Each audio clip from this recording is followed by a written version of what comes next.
Okay.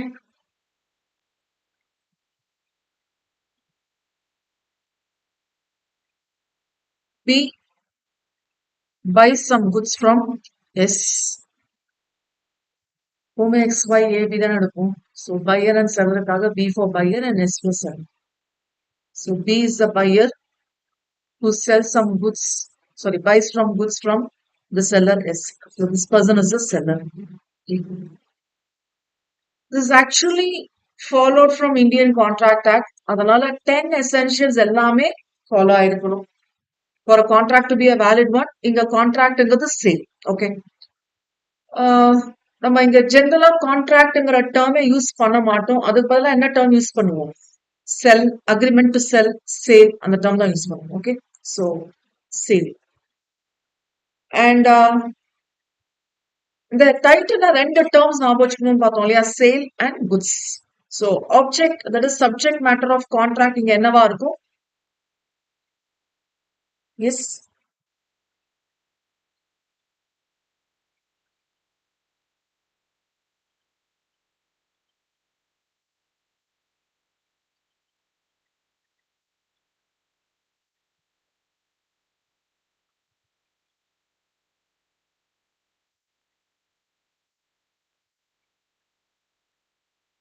எஸ்பா. What's the subject matter? கொஞ்சம் யோசிச்சு சொல்லுங்க.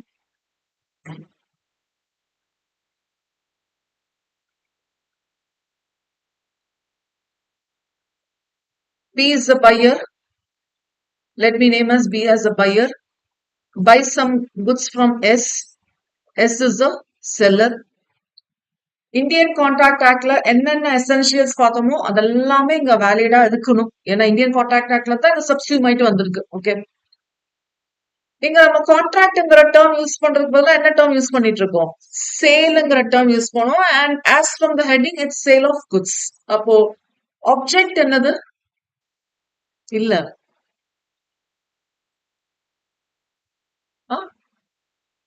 ஆப்ஜெக்ட் என்னது? ஆனா என்னது? சேல் தான், குட்ஸ் தான். என்னது? What was the object matter of the contract? Transfer of property. Okay. Transfer of property is the object. Now, pledge பண்றேன்னா அதோட object, subject matter of the contract will be different. இங்க sale சொன்னா என்ன நடக்க போகுதுன்னு அர்த்தம்? ப்ராப்பர்ட்டியை டிரான்ஸ்ஃபர் பண்றேன், which means I'm transferring for ownership. Okay. So 3 angle இருக்குன்னு பார்த்தோம் இல்லையா? என்னென்ன ஆங்கிள்? ஒன்னு வந்து பேமெண்ட். யார் பண்ணணும் அது? Obviously, is a promise by the buyer. நான் பே பண்ணி குட்ஸ் வாங்கிக்கிறேன். So பேமெண்ட் ஒன்னு. இது வந்து யாரோட பாயிண்ட் ஆஃப் வியூனா பியோட பாயிண்ட் ஆஃப் வியூ. இன்னொரு ஆங்கிள் என்ன பார்ப்போம்னா டெலிவரி ஆஃப் குட்ஸ். ஓகே. ஆக்சுவலா டெலிவரி ஆஃப் குட்ஸ்ங்கிறது எங்க இருந்து வருதுன்னா பொசிஷன் ஆஃப் குட்ஸ்ல இருந்து வரும். யார்கிட்ட? என்கிட்ட பொசிஷன் நான் டெலிவர் பண்ணணும், ரைட்டா? அப்போ பொசிஷன் ஆஃப் குட்ஸ் யார்கிட்ட இருக்கும்? செல்லர் கிட்ட தான் இருக்கணும். அப்படி இல்லைன்னா வார்ஃபிங்கர், கேரியர், டவுன், அப்படி எப்படி வேணா இருக்கலாம்னு சொன்னோம். ஸோ இப்போதைக்கு நம்ம பையர் அண்ட் செல்லருங்கிற கான்செப்ட் டச் பண்றதுனால அப்படியே நம்ம ஃபாலோ பண்ணிக்கலாம். ஸோ டெலிவரி ஆஃப் குட்ஸ் யார் பண்ணணும்? செல்லர் பண்ணணும். ஓகே. ஆக்சுவலி அவருக்கு தான் பொசஸர் ஆஃப் குட்ஸா நம்ம வச்சுக்கணும்னு அவசியம் இல்லை. பட் இப்போதைக்கு நம்ம அதை வச்சுக்கலாம். ஓகே. ஸோ இது வந்து யாரோட point of view? Seller point of view. Third one, the object, transfer of property. Again இது யார் பண்ணணும்? அகைன் இது ஓனர் பண்ணணும். Because owner has the right to transfer the property. Again நம்ம கேஸ்ல வந்து to give more clarity on the subject seller பண்றதா வச்சுக்கலாம். So seller is the owner, seller possess the goods, அந்த மாதிரி வச்சுக்கலாம். பட் எல்லா கேஸ்லயும் அது வராது. But we take it as an assumption here. Okay. நம்ம கொஞ்சம் கிளாரிட்டி வேணும். ஸோ யூஸ்வலா ஒரு கான்ட்ராக்ட் இருந்தா கன்சிடரேஷன் இருக்கும். ரைட்? கன்சிடரேஷன் 2 சைடும் இருக்கணும். Both the parties NEET to have consideration. Which means எனக்கு ஏதாவது கிடைச்சா அந்த பார்ட்டிக்கும் ஆப்போசிட் பார்ட்டிக்கும் ஏதாவது கிடைக்கணும். ஓகே. இங்க கன்சிடரேஷன் பதிலா என்ன யூஸ் பண்றோம்? பிரைஸ் யூஸ் பண்றோம். இந்த பிரைஸ் யாரோட கன்சிடரேஷன்? செல்லரோட கன்சிடரேஷன். ஓகே. அப்ப செல்லர் ஒண்ணு பண்ணாதான் அவருக்கு கிடைக்கும். ஆனா ஆக்சுவலா செல்லர் இங்க ஒண்ணு பண்ணல, 2 பண்ணுவாரு. 2 பண்ணணும். என்ன பண்ணும்? குட்ஸும் டெலிவர் பண்ணும், ப்ராப்பர்ட்டி. ஆக்சுவலா இந்த மாதிரி ஆங்கிள் ஏன் டிஸ்கஸ் பண்ணோம்னா இதுதான் complete throughout sale of goods நம்ம இனிமே டிஸ்கஸ் பண்ண போறது. டிரான்ஸ்ஃபர் ஆஃப் ப்ராப்பர்ட்டின்னு சொன்னா ஓனர்ஷிப் டிரான்ஸ்ஃபர் ஆகுது. ஓனர்ஷிப் டிரான்ஸ்ஃபர் ஆகுதுன்னா யார் ஓனரோ அவர்கிட்ட தான் என்ன இருக்கும்? ரிஸ்க் இருக்கும். Risk follows ownership. யார் ஓனரோ அவர்கிட்ட தான் வந்து பொசிஷன் ரைட்ஸ் இருக்கும். சி ஓனர்னா எல்லா ரைட்ஸும் அவருக்கு தான் இருக்கும் சொல்ல வரேன். ரைட்ஸ் மட்டும் இல்ல லைபிலிட்டியும் இருக்கும். So owner has a complete owner has to take the complete risk. Owner has the right to possess the goods. Okay. அப்ப அந்த பொசிஷன் யார்கிட்ட இருக்கணும்? ட்ரான்ஸ்ஃபர் ஆஃப் ப்ராப்பர்ட்டினா எஸ் கிட்ட இருந்து போகுதுன்னா ஆப்வியஸ்லி டெலிவரி ஆஃப் குட்ஸும் யார் பண்ணணும்? இன்கேஸ் எஸ் வந்துட்டு எங்கேயோ கோடவுன்ல வச்சிருக்காரு, நீங்க போய் எடுத்துக்கோங்க அப்படின்னு சொல்ல முடியாது. He has to give the proper instructions. அதான் மீன் பண்றேன். ஓகேயா? இப்ப வாங்க. ஒரு ப்ராபப்ளி பையர் பிகம்ஸ் இன்சால்வென்ட்னு வச்சுக்கலாம். ஒரு கேஸ் பையர் பிகம்ஸ் இன்சால்வென்ட் அப்படின்னு என்ன பார்த்தோம்? அவர்கிட்ட பணம் இல்ல, அவ்வளவு காலி ஆயிட்டாரு. இப்ப செல்லர் என்ன பண்ணுவாரு? பையர் பிகம்ஸ் இன்சால்வென்ட், செல்லர் என்ன பண்ணுவாரு? இப்ப யோசிச்சு பாருங்க. சேல் நடந்திருக்கா இல்லையா? நம்ம ரெண்டு கண்டென்ட் பார்த்துட்டு இருக்கோம் இல்லையா? ஒன்னு வந்து சேல், இன்னொன்னு வந்து அக்ரிமெண்ட் டு செல். எப்ப சேல், எப்ப agreement to sell? Can you please recall? So future goods, contingent goods இதெல்லாமே என்னவா இருக்கும் நமக்கு? Agreement to sell. எக்ஸிஸ்டிங் குட்ஸ்ல 3 குட்ஸ் இருக்கு. அதுல ஸ்பெசிபிக் குட்ஸா இருந்துச்சுன்னா அது வந்து என்னன்னு சொல்லுவோம்னா சேல்ல முடியுதுன்னு சொல்லுவோம். So immediate transfer of property. இப்ப சொல்லுங்க. ப்ராபப்ளி இது 1 நேம் பண்ணிக்கிறேன், இதை 2 நேம் பண்ணிக்கிறேன். இப்போ கேஸ் ஒன்ல இன்சால்வென்ட் ஆயிட்டாரு. கேஸ் 1 இதான் கேஸ் 1. ஓகே. கேஸ் 1 என்னது? சேல் நடந்திருக்கு. அதுல பையர் இன்சால்வென்ட் ஆயிட்டாரு. அப்ப செல்லர் என்ன பண்ணலாம்? சேல் நடந்திருக்கு.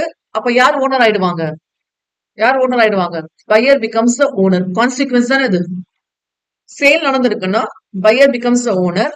அப்போ ப்ராப்பர்ட்டி டிரான்ஸ்பர் ஆயிடுச்சுன்னு அர்த்தம். பொசிஷன் டிரான்ஸ்பர் ஆகணும்னு அவசியம் இல்லை. இப்போ செல்லர் என்ன பண்ணுவாரு? ஓனருக்கு தான் பொசஸ் பண்ணது ரைட்ஸ் இருக்கு. ஓகே. அப்போ என்ன பண்ண முடியும்? What the rights have the செல்லர்னா only you can sue for the price. ஆமா ரைட்? ஓகே. இதான் நம்ம அந்த நெட் அந்த ஃபுல் பெரிய டேபிள்ல பார்த்துட்டு இருக்கோம். செல்லருக்கு என்ன ரைட்ஸ் இருக்கும்? குட்ஸ் கொடுன்னு கேட்க முடியாது. ஏன்னா ஓனர்ஷிப் அவர்கிட்ட போயிடுச்சு. பணம் வந்திருக்கான்னு தெரியல. பணம் வரலன்னா can sue for the price. பணம் வந்துச்சுன்னா ஓவர். அந்த கான்ட்ராக்ட வந்து அபிஷியல் அசைன்ஸ் எல்லாம் வரவே மாட்டாங்க. அங்க வேலையே இல்லை அவங்களுக்கு. பணம் வந்துச்சுன்னா கம்ப்ளீட்டாவே ஓவர். இப்ப செகண்ட் கேஸுக்கு வரலாம். What's the second case? Agreement to sell. இப்போ ஓனர்ஷிப் இனிமே தான் டிரான்ஸ்ஃபர் ஆக போகுது. பொசிஷன் மாறிடுச்சு. ஓகே. பொசிஷன் மாறிச்சுன்னா agreement to sell before sale. அப்ப அந்த கேஸ்ல வந்து என்ன பண்ணலாம்? Seller he need not give the goods and also he can ask for the price. ஆக்சுவலா பிரைஸ் தருவாங்களான்னா தர முடியாது. Okay. he need not deliver the goods. Goods ready ஆயிடுச்சு. Okay. he need not deliver the goods. இது payment யார் சைட்ல? Pier சைட்ல. இப்ப செல்லர் இன்சால்வென்ட் ஆயிட்டாங்க. ஓகே. இப்போ என்ன கேஸ்? செல்லர் இன்சால்வென்ட் ஆயிட்டாங்க. இப்ப சொல்லுங்க வாட் ஹேப்பன்ஸ்? இது ரெண்டும் செல்லரோட பாயிண்ட் ஆஃப் வியூல தானே பாக்குறோம். செல்லர் இன்சால்வென்ட் ஆயிட்டாங்க. இப்போ ஃபர்ஸ்ட் கேஸ் வாங்க. பையருக்கு என்ன ரைட்ஸ் இருக்கு? ஃபர்ஸ்ட் கேஸ்னா சேலர். செல்லர் இன்சால்வென்ட் ஆயிட்டாரு. ஓனர்ஷிப் மாறிச்சு. ஓகே. பணம் கட்ட வேண்டியதா இருந்தா இன்சால்வென்ட் ஆயிட்டாரு இல்லையா? அவரோட அபிஷியல் அசைனிஸ் வந்து பணம் கேட்பாங்க. So he has the duty, liability to give the price. Am I right? He need not return the goods. ஏன்னா ஓனர்ஷிப் டிரான்ஸ்பர் ஆயிடுச்சு. அப்போ இன்சால்வென்ட்டோட அசைன் என்ன பண்ணுவாங்க? பணம் கொடு, குட்ஸ் வந்துச்சுல அப்படின்னு கேட்பாங்க. இது யாரு இன்சால்வென்ட் ஆயிருக்கா? செல்லர் இன்சால்வென்ட் ஆயிட்டான். Okay. Second case agreement to sell. Agreement போட்டிருக்காங்க, இன்னும் சேல் நடக்கல. அப்போ செல்லர் இன்சால்வென்ட் ஆயிட்டாரு. என்ன பண்ணுவாங்க? நீ வாங்கிக்கிறியான்னு கேட்பாங்க. இல்லைன்னா குட்ஸ வந்து தட் இஸ் குட்ஸ வந்து வாங்கிக்கோங்கன்னு சொல்றது. இல்லைன்னா என்ன பண்றது? The contract may be cancelled. Depends on. Okay. Probably seller insolvent ஆயிட்டாருன்னா பையர் வந்து என்ன தெரியுமா யோசிப்பாரு? நம்ம கேட்டு ஸ்பெசிபிகேஷன் அண்ட் ரிக்வயர்மெண்ட்ஸ்ல அவர் பண்ணியிருந்தாலும் பரவாயில்ல, பண்ணலன்னா யார்கிட்ட போய் கேக்குது? இந்த ஒரு ப்ராப்ளம் இருக்கும். Then third one again seller insolvent. இப்ப என்ன ஆகும்? ப்ராப்பர்ட்டி வில் பி டிரான்ஸ்ஃபர்டா? Property will not be transferred. Property transfer ஆகுமா? Property will not be transfer. டிரான்ஸ்ஃபர்ங்கிறது நடக்காது. இன்கேஸ் பையர் வந்து நான் பே பண்றேன், ரெடியா இருக்கிறேன்னு சொன்னாலும் depends on what type of agreement they have entered for. ஏன்னா நம்ம ஜெனரலா சொல்லிடுறோம் அக்ரிமெண்ட் டு செல்ன்ட்டு. பட் நமக்கு தெரியாது என்ன மாதிரி அக்ரிமெண்ட் என்டர் ஆயிருக்காங்கன்ட்டு. எவ்வளவு பணம் பே பண்ணிருக்காங்க தெரியாது. அதெல்லாம் இதெல்லாமே கொஞ்சம் செக் பண்ண வேண்டிய பாயிண்ட்ஸா இருக்கும். இதெல்லாம் நீங்க ஓனா ஆன்சர் பண்ண முடியாது. ஓகே, இது வந்து இன்ஸ்டால்மெண்ட் கேஸ் பா. செகண்ட் கேஸ், இன்னொரு கேஸ் ப்ராபப்ளி பையர் பெர்ஃபார்மன்ஸ் பண்ண மாட்டேன்னு சொல்றாரு. ரீச் பெர்ஃபார்மன்ஸ் பண்ண மாட்டேன்னு சொல்றாருன்னா என்ன அர்த்தம்? பேமெண்ட் பண்ண மாட்டேன்னு சொல்றாரு. ஃபர்ஸ்ட் கேஸ்ல என்ன ஆகும்? சேல் நடந்துச்சு, ஓனர்ஷிப் டிரான்ஸ்ஃபர் ஆயிடுச்சு, ஆனா பணம் பே பண்ண மாட்டேன்னு சொல்றாரு. அப்போ செல்லர் என்ன பண்ணலாம்? He can sue for the price. Okay, இதே வந்து செகண்ட் இஸ் அக்ரிமெண்ட் டு செல், பணம் பே பண்ண மாட்டேன்னு சொல்றாரு. என்ன பண்ணலாம்? sue for the price தான். ஓனர்ஷிப் தான் டிரான்ஸ்ஃபர் ஆயிடுச்சு, குட்ஸை கொடுங்கன்னு கேட்க முடியாது. Okay, now let me come for the point. இங்கேயும் sue for the price இருக்கு, இங்கேயும் sue for the price இருக்கு. ஃபர்ஸ்ட் கேஸ் இன்ஸ்டால்மெண்ட் வச்சு டிஸ்கஸ் பண்ணிட்டு இருக்கோம். இங்க டிஸ்கஸ் பண்ற கேஸ் வந்து பிரீச் வச்சு டிஸ்கஸ் பண்ணிட்டு இருக்கோம். ரெண்டு கேஸ்லயும் பிரைஸ் தான் கேட்க முடியும், ஏன்னா ஓனர்ஷிப் டிரான்ஸ்ஃபர் ஆயிடுச்சு. பட் இங்க கேட்கிற பிரைஸ் வந்து ஃபுல் பிரைஸ். ஆனா இங்க வந்து இன்ஸ்டால்மெண்ட் ஆன பிறகு ஃபுல் பிரைஸ் கேட்க முடியாது. என்ன பண்ண முடியும்? அங்க லிக்விடேஷன் போகும்போது எவ்வளவு வருதோ அதுக்கு ப்ரொபோர்ஷனேட்டா தான் வரும். சோ வராது. ஓகே, வராதுன்னு சொல்ல முடியாது, ப்ரொபோர்ஷனேட்டா தான் வரும். You have to remember this one. அதனால இன்ஸ்டால்மெண்டா இருந்துச்சுன்னா இந்த ப்ரொபோர்ஷனேட்ங்கிற வேர்ட் யூஸ் பண்ணாங்களான்னு பாப்பாங்க. ஓகே, சோ இது வந்து buyer insolvent. Now seller insolvent breach, sorry seller not performing. என்ன பெர்ஃபார்ம் பண்ணல? டெலிவரி பண்ண மாட்டேன்னு சொல்றாரு. அப்போ பையர் என்ன பண்ணலாம்? He can ask for the delivery. ஏன்னா ஓனர்ஷிப் டிரான்ஸ்ஃபர் ஆயிடும். First case he can ask for delivery of goods. அப்போ sue for the possession of goods. Second case agreement to sell breach ஆயிடுச்சு. அப்போ he need not pay for the price. Price pay பண்ணணுமா? he need not pay for the price. கொஞ்சம் பாருங்க. In case goods ready ஆயிடுச்சுன்னா என்ன பண்ணலாம்? he can ask for the goods. Goods ready ஆகலன்னா பணம் பே பண்ணாம அமௌண்ட் வந்து கேட்கலாம். அட்வான்ஸ் அமௌண்ட் ஏதாவது பே பண்ணிருக்காங்களா கேட்கலாம். இல்லைன்னா வந்து குட்ஸ வந்து குடுன்னு கேட்கலாம். இன்கேஸ் குட்ஸ் ரெடி ஆயிடுச்சு. ஏன்னா இங்க இன்சால்வன்சி கேஸே வரல, ஞாபகம் வச்சுக்கோங்க. இன்சால்வன்சி வேற, பிரீச் வேற. சம்டைம்ஸ் என்ன பண்ணுவாங்கன்னா உங்க கேஸ்ல வந்து இன்ஸ்டால்மெண்ட் ஆனனால பிரீச்னு சொல்லுவாங்க. இன்ஸ்டால்மெண்ட் ஆனனால பிரீச்னா அது இன்சால்வன்சி தான். எப்பவுமே இன்சால்வன்சி, டெத், மர்ஜர் இதெல்லாம் வந்துச்சுன்னா ஆபரேஷன் ஆஃப் லா வந்துடும். ஓகே, இதே வந்து பிரீச் வந்துச்சுன்னா அந்த இடத்துல வந்து அது என்ன ரீசனுக்காக அவரால பண்ண முடியாம இருக்குங்கிறது நம்ம இதுல டிஸ்சார்ஜ்ல பார்த்தோமா, சூப்பர்வைனிங் இம்பாசிபிலிட்டி அதெல்லாம் வந்துடும் இது. ஏன்னா பிரீச்ங்கிறது பண்ணக்கூடாது. ஏன்னா பிரீச்னா என்னது? ப்ராமிஸ வந்து கீப் அப் பண்ணலங்கிறது, not fulfilment of the performance. அப்ப ப்ராமிஸ் கீப் அப் பண்ணலன்னா சூப்பர்வைனிங் இம்பாசிபிலிட்டினால, அதாவது சப்சிக்வெண்டா நடந்த இம்பாசிபிலிட்டினால பண்ண முடியலையா என்னங்கிறத செக் பண்ணுவாங்க. So you have to follow the same case from Indian contract. Okay, insolvent ஆயிட்டாங்கன்னா அதுவும் நம்மளோட ஓன் டிஸ்கஷன்லாம் இல்ல. இன்சால்வெண்ட் ஆயிட்டாங்கன்னா ஆபரேஷன் ஆஃப் லா, லா என்ன சொல்லுதோ அதான் ஃபாலோ பண்ணும். Is it okay? So just ஒரு ரீகாலிங்காக தான் அது. So let me follow from singer material. பார்க்கலாமா?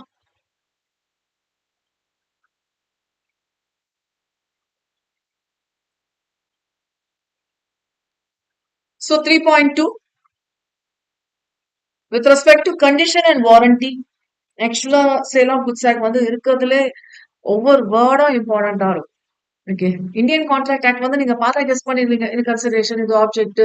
ஃபர்ஸ்ட் ஸ்டார்ட் பண்ணும் போதுனா உங்களுக்கு வந்து லைக் இது அதுவும் லைக் ஓவர்லாப்பிங் இருக்கிற மாதிரி ஃபீல் பண்ணுவீங்க. இங்க வந்து பாத்தீங்கன்னா ஒவ்வொரு வேர்டும் இம்பார்ட்டண்டா இருக்கும். So will go for condition and warranty. எதுக்காக நான் கான்ட்ராக்ட் உள்ள என்டர் ஆகுறேன்? So the need or very purpose சொல்லுவாங்க. வெரி பர்பஸ்னா இப்போ என்கிட்ட வந்து ஒரு 50,000 rupees இருக்கு. அந்த 50,000 rupees வச்சு என்ன பண்ணலான்னு கேட்ட ஞாபகம் இருக்கா? வெரி ஃபர்ஸ்ட் கிளாஸ்ல என்கிட்ட 50,000 rupees இருக்குன்னா என்ன பண்ணுவேன்? எனக்கு ஒரு பைக் வேணும் வாங்குவேன். எனக்கு ஒரு லேப்டாப் வேணும் வாங்குவேன். See, there may be different need for different persons. அப்போ நான் பைக் வாங்குறதுக்காக நான் ஒரு ஷாப் போறேன். ஐ பே த அமௌண்ட். இந்த 50,000க்கு பைக் வாங்குறேன்னு வச்சுக்கோங்களேன். சோ அந்த பைக்ங்கிறது எனக்கு கண்டிஷன். ஓகே, பைக்ல வந்து யூஸ்வலா பைக்னாலே நிறைய கலர்ஸ் வருது. அதுல வந்து எனக்கு இந்த டார்க் ரெட் கலர் வேணும். இன்கேஸ் ரெட் கலர் இல்லைன்னா பரவாயில்ல அப்படிங்கிறது வாரண்டி. நீடுங்கிறது இருக்கு. நீடோட சேர்த்து கொலாட்ரலா நடக்கிற விஷயம். கொலாட்ரல்னா அதுக்கு சப்போர்ட்டிவா இருக்கிற விஷயம் எல்லாமே வந்து என்னன்னு சொல்றோம்னா வாரண்டின்னு சொல்லுவோம். Okay, so condition first point, டைரக்டா கம்பேரிசன் டெஃபினேஷன் எல்லாமே வந்துடும். Is essential of the contract. இது வந்து எசென்ஷியல் இல்ல, கொலாட்ரல் தான். மெயின் கான்ட்ராக்ட் இருக்கும் போது தான் நம்ம வாரண்டி பத்தி பேசுவோம். ஓகே, செகண்ட் இன்கேஸ் அந்த எசென்ஷியல் ஃபுல்ஃபில் ஆகலைன்னா என்ன பர்பஸ்க்காக வந்து பையர் வந்து இந்த கான்ட்ராக்ட் உள்ள என்டர் ஆகுறாரோ அந்த பர்பஸே ஃபுல்ஃபில் ஆகாது. Okay, here sale will still stand valid. Sale வந்து வேலிடா தான். Third, you can repudiate the contract. ஏன்னா என்னோட பர்பஸே ஃபுல்ஃபில் ஆகல. அப்ப என்ன பண்ணலாம்? கண்டிஷன் வந்து சாட்டிஸ்ஃபை ஆகலன்னா ரெப்புடியேட் பண்ணலாம். ரெப்புடியேட்னா கேன்சல் கேன்சல் பண்ணலாம், இல்லைன்னா டேமேஜஸ் கிளைம் பண்ணலாம், இல்ல ரெண்டுமே பண்ணலாம். இதே வந்து வாரண்டில கேன்சல் பண்ண முடியாது, ஏன்னா sale stands valid, so cancel பண்ண முடியாது. But instead you can claim for the damages only. Okay, fourth one, ஆக்சுவலா இது வந்து சேல் ஆஃப் குட்ஸ் ஆக்ட்ல ஃபாலோ ஆகுது. கண்டிஷன் இருக்கணுங்கிறது, ஏன்னா அதுதான் சப்ஜெக்ட் மேட்டர் ஆஃப் தி கான்ட்ராக்டா மாறிடும். இங்க வந்து இந்தியன் கான்ட்ராக்ட் ஆக்ட்ல இருந்து ஃபாலோ ஆகும், ஏன்னா வாரண்டிங்கிறது சப்போர்ட்டிவா இருக்கனால இந்தியன் கான்ட்ராக்ட் ஆக்ட்ல இருந்து ஃபாலோ ஆயிடும். ஃபிஃப்த் ஒன், கண்டிஷனை நீங்க வாரண்டியா ட்ரீட் பண்ணலாம். அப்போ வந்து நீங்க ஆக்சுவலா வந்து ஒரு பைக் வாங்கலாம்னு போனீங்க, you prefer for buying a red colour. ஆனா அங்க போனா ரெட் கலர்னா உங்களுக்கு லேட் ஆகும். So you're discussing like Unicorn bikes வந்து ரெட் கலர் எல்லாம் 6 months வெயிட் பண்ணுங்கிறாங்க. அப்போ வந்து எதுக்காக நான் 6 months வெயிட் பண்ணோம்? பரவாயில்ல, பார்த்தாலே வந்து கோவிந்தா கலர் எல்லோ கலர் இருந்தாலும் பரவாயில்ல, நான் ஓட்டிட்டு போறேன், எனக்கு வண்டி வேணும் அப்படின்னு நினைச்சீங்கன்னா என்னது கண்டிஷனா நீங்க என்னவா ட்ரீட் பண்றீங்க? வாரண்டியா ட்ரீட் பண்ணீங்கன்னா இல்ல, அப்படியே உள்டா வாரண்டியா எனக்கு வேண்டாங்கிறீங்க, விச் மீன்ஸ் ரெட் கலரே வேண்டாங்கிறீங்க. Okay, so condition can be treated as warranty. ஆனா இதுல என்னன்னா, நீங்க வந்து இது ஃபர்தர் பீரியட் வந்து கேன்சல் பண்ண முடியாது. ஆனா இங்க வந்து வாரண்டியை வந்து நீங்க கண்டிஷனா ட்ரீட் பண்ண முடியாது. ஓகே, வாரண்டிங்கிறது சப்போர்ட்டிவா இருக்கிறது தான். So let me go for the example. X approach to Y. கொஞ்சம் கேர்ஃபுல்லா பாருங்க, இது அடிக்கடி எக்ஸாம்ல கேட்கிற question. Bus dealer whose Y, bus dealer எதுக்காக to purchase a bus suitable for touring purpose. Singer மெட்டீரியல்ல இந்த கோட்ஸ் கொடுத்துருக்கேன், ஏன்னா இங்கதான் நம்ம ஃபோக்கஸ் பண்ணணுங்கிறதுக்காக. கொஸ்டின் எக்ஸாம்ல வந்து இந்த கோட்ஸ் எல்லாம் வராது. It will be like a normal sentence. நீங்க தான் ஐடென்டிஃபை பண்ணணும் என்ன மாதிரி பஸ் பர்ச்சேஸ் பண்றதுக்காக போறாரு. Suitable for touring purpose. அது டூர் பர்பஸ்க்காக எல்லாம் பஸ் புக் பண்றாங்கன்னு வச்சுக்கோங்களேன், வால்வோ பஸ் பார்ப்பாங்க. ஓகே, அந்த ஷாக் அப்சர்வர் நல்லா ஹையா இருக்கும். ஓகே, கம்ஃபர்ட் ஜேர்னி இருக்கும், அதனால வால்வோ பஸ் பார்ப்பாங்க. Why suggested that a Volvo bus would be fit for the purpose? Relying upon his statement, please highlight. அப்படின்னா என்னது? எக்ஸுக்கு ஒன்னும் தெரியாது, யார நம்புறாரு கம்ப்ளீட்டா? ஒய்ய நம்புறாரு. Relying upon a statement, X bought a Volvo bus with a warranty period of 1 year. Later on, the bus turned out to be unfit for the touring purpose. இது வந்து ஒரு டிஸ்கஷன் ப்ராப்ளம். இது கண்டிஷன்ங்கிறது X shall reject the bus and demand the refund of the price. ஏன்னா இங்க கண்டிஷன்ங்கிறது என்னது? Touring பர்பஸ்க்காக வாங்கினதுதான். And warranty base பண்ணி பார்க்கும்போது இன்கேஸ் ஏதாவது ஃபால்ட் வருது, இந்த ஹாரன் ஃபெயிலியர், இந்த 1 year பீரியட்ல இருந்து என்ன பண்ணிக்கலாம், நம்ம யூஸ் பண்ணிக்கலாம். அப்ப அல்டிமேட்டா X cannot repudiate the contract but can claim for replacement or damages as per the contractual terms. இது எதுக்குள்ள வரும்? வாரண்டிக்குள்ள வரும். ஓகேயா? Fine. Hope you can understand.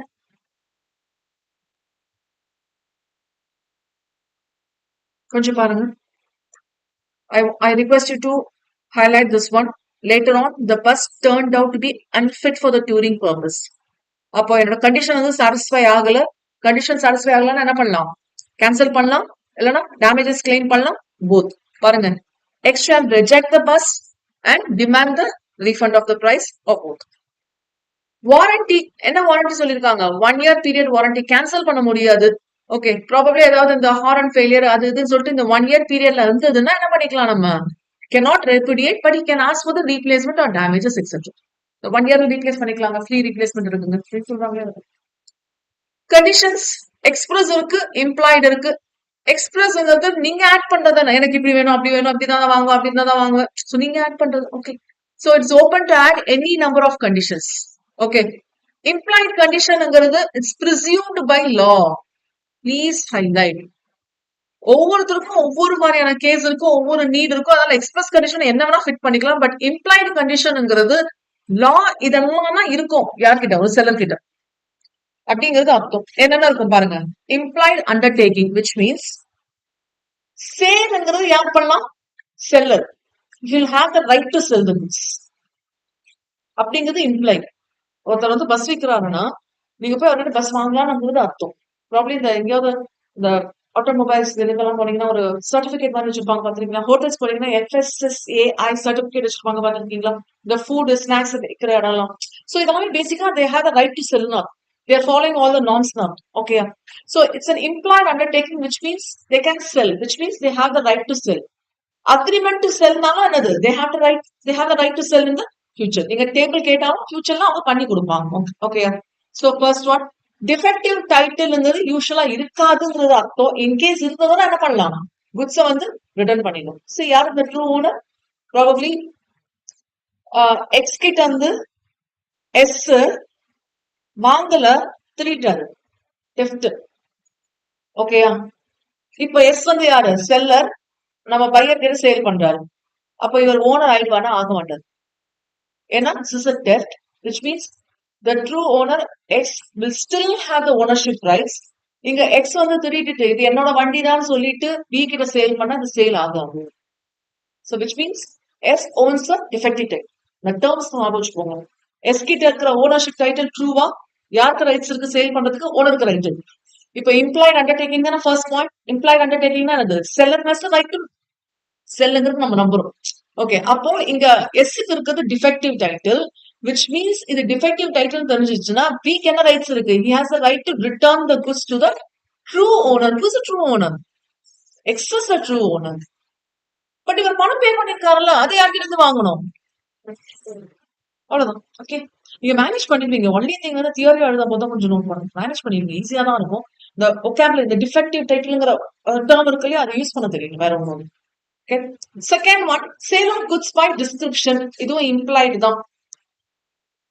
ஆக்சுவலா if you contract to sell பீஸ்னா you cannot compel to take beans. நீங்க என்ன sale பண்ணலாம்னு நினைக்கிறீங்க? ஒரு பர்டிகுலர் ஐட்டம் சேல் பண்ணலாம்னு நினைக்கிறீங்கன்னா நீங்க வேற ஒரு ஐட்டம் சேல் பண்ண முடியாது. இங்க பீஸ் அண்ட் பீன்ஸ்ங்கிறது ஒரு மெட்டர்ல சொல்லியிருக்காங்க. ஓகே. என்ன மீன் பண்றாங்கன்னா, நீங்க வந்து பைக்னு சொன்னீங்கன்னா அந்த பைக்கோட ஃபீச்சர்ஸ் பார்க்கணும், எல்லாமே பார்க்கணும். ஒரு கார் வாங்குனீங்கன்னா அந்த காரோட ஃபீச்சர்ஸ். ஓகே. அந்த காரோட பிரைஸ் எல்லாம் நீங்க பாத்தீங்கன்னா probably it will be mentioned as 15 lakhs to 20 lakhs. அப்படின்னா நீங்க என்னென்ன ஸ்பெசிஃபிகேஷன் மாத்துறீங்களோ அதுக்கேற்ற மாதிரி ஆன் ரோட் பிரைஸ் மாறிட்டே போகும். ஓகே. சோ நீங்க பீஸ் சேல் பண்றேன்னு சொல்லிட்டு பீன்ஸ் எடுத்துக்க சொல்ல முடியாது. ஏன்னா அதெல்லாமே என்ன வந்துடும்? கண்டிஷன்ல வந்துடும். அப்ப நான் என்ன கேட்கணும்னா அதான் அவங்க ப்ரொவைட் பண்றான்னு அர்த்தம். If I ask for piece na, he's selling the piece தான் அர்த்தம். ஓகே. சோ இஜிப்சியன் காட்டன் கேக்குறாங்க. கொஞ்சம் நோட் பண்ணுங்க. இஜிப்சியன் காட்டன், வேஸ் silk, Java sugar, jute base, okay, Burma தேக்கு, மைசூர் சாண்டல் சொல்றாங்களே. அப்போ இதெல்லாமே என்னது? டிஸ்கிரிப்ஷன். பாருங்க, என்ன சாண்டல்? சாண்டில்ஸும் எக்கச்சக்கமா இருக்கு. ஆனா என்ன வேணும் எனக்கு? மைசூர் சாண்டல். ஓகே. அப்போ மைசூருங்கிறது என்ன சொல்லுது? இந்த சாண்டலை டிஸ்கிரைப் பண்றது. ஓகே. பர்மா டீக்குட் அப்படின்னா டீக்குட் எல்லா இடத்துலயும் கிடைக்கும். பட் நான் என்ன டீக்குட் கேக்குறேன்? Burma teakwood. அப்போ இந்த ஒரு வேர்ட் இருக்கு இல்லையா, அந்த வேர்ட் வந்து அந்த குட்ஸை டிஸ்கிரைப் பண்ற வேர்டு. அப்ப நான் என்ன கேக்குறேன்? பீஸ் கேக்குறேன். என்ன பீஸ்? பர்மா டீ கேக்குறேன். ஆனா நீங்க என்ன ப்ரொவைட் பண்றீங்க? டீக்கு ப்ரொவைட் பண்றீங்க. எனக்கு டீக்கு வேண்டாம். என்ன வேணும்? பர்மா டீக் வேணும். So that's why by description. ஆக்சுவலா அந்த டிஸ்கிரிப்ஷன் வந்து எப்படின்னா நம்மளால ஐடென்டிஃபை பண்ண முடியாது. அவங்க சொல்றதை வச்சு நம்ம அதை நம்புவோம். That's why it's implied. புரியுதா? ஏன் இம்ப்ளைட்? இம்ப்ளைட்னா என்னது? We cannot go and check. It's presumed by law.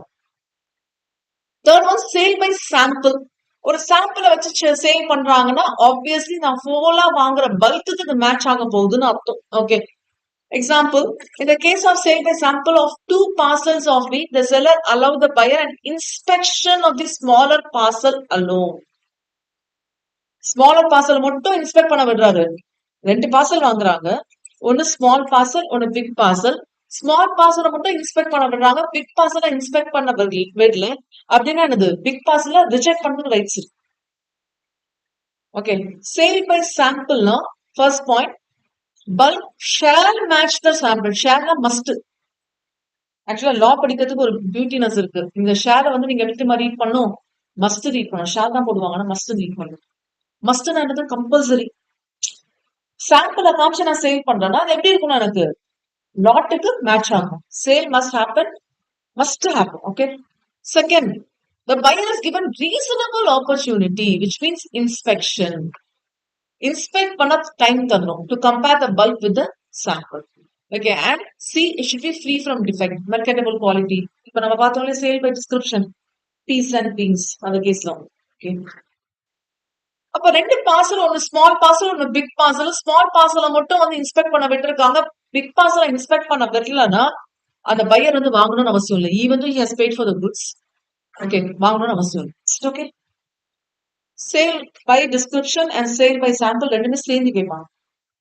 Next fourth one அதுதான் sale by sample and sale by description. First பார்த்து செகண்ட்ல பார்த்தது டிஸ்கிரிப்ஷனும், தேர்ட் பார்த்தது சாம்பிளும். இப்ப ரெண்டுமே சொல்லுவாங்க and at the same time describe பண்ணது மட்டும் இல்லாம சாம்பிள் காமிப்பாங்க. சி, இதுவும் often repeated. A contracts to sell B by showing sample of certain quantity of sunflower oil described as what? Foreign refined sunflower oil. Okay, எப்படி describe பண்றாங்க? Foreign refined sunflower oil. Certain quantity by showing sample a certain quantity. அப்போ இது வந்து sale by sample case. Okay, என்னன்னு சொல்றாரு?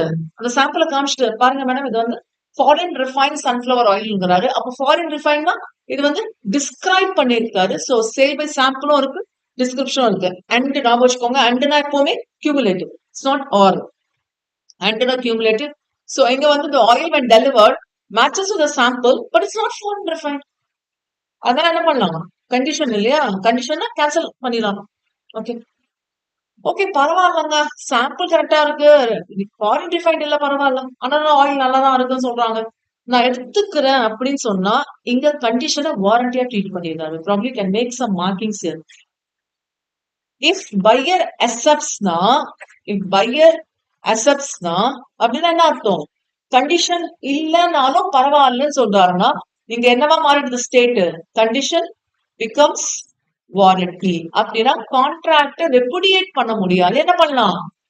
cannot repudiate but still he can damages claim. Okay, cannot repudiate. Is it okay? Fifth one,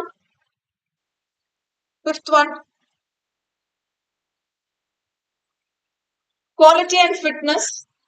Actually implied condition எல்லாம் இல்ல.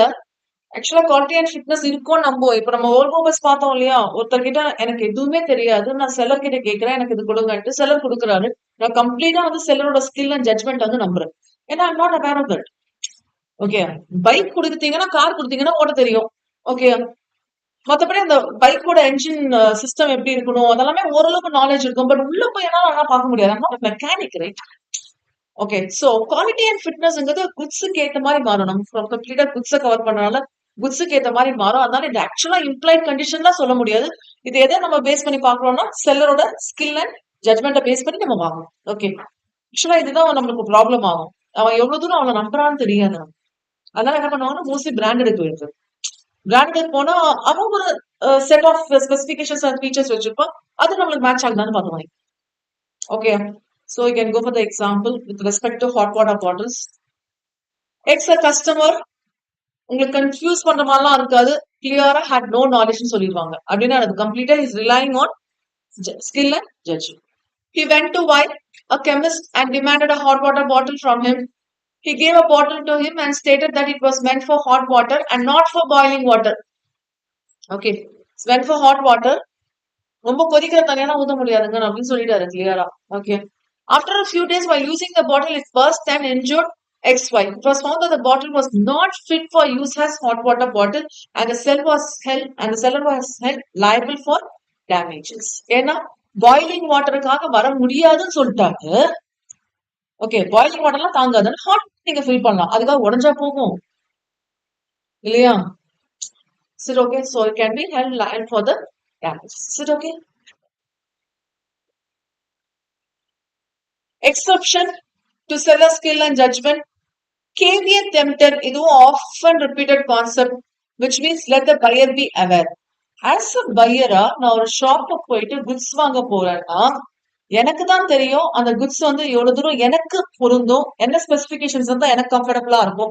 நான் ஒரு bike வாங்க போறேன்னு வச்சுக்கோங்களேன், என்ன பைக் வேணா நான் வாங்கலாம், அந்த பைக் எனக்கு செட் ஆகுமா நான் பார்க்கணும். இல்ல எனக்கு ஹைட் செட் ஆகுமா, அந்த பாடி ஹெவினஸ் என்னால வந்து மேனேஜ் பண்ண முடியுமா, எல்லாமே நான் பார்த்து வாங்கணும். ஓகே, பைக் சேல் பண்றவன் வந்து சேல் பண்ணிடுவான், பட் நான் எவ்வளவு தூரம் எனக்கு அது செட் ஆகுங்கிறது யாருக்கு தெரியும்? let the buyer be aware. என்ன ஸ்பெசிபிகேஷன், என்ன நீடுக்காக எதுக்காக வாங்குறாங்கிறது பையருக்கு தான் தெரியும். So buyer should be aware the need. அதனால buyer should be aware, which means செல்லருக்கோட ஜட்மெண்ட்டை கம்ப்ளீட்டா ரிலே பண்ண முடியாது. ஸோ இந்த ஒரு கேஸ் கூட பர்டிகுலரா வரும். ப்ராப்ளி இந்த இடத்துல மட்டும் உங்களுக்கு கொஞ்சம் கன்ஃபியூசிங்கா வரதுக்கு சான்ஸ் இருக்கு. கொஞ்சம் பார்த்து தான் நீங்க ஆன்சர் பண்ற மாதிரி இருக்கும். ஓகே, அகைன் இதெல்லாம் என்னென்ன வர சான்சஸ் இருக்கு? குவாலிட்டி அண்ட் ஃபிட்னஸ்ல மெர்கன்டபிலிட்டி.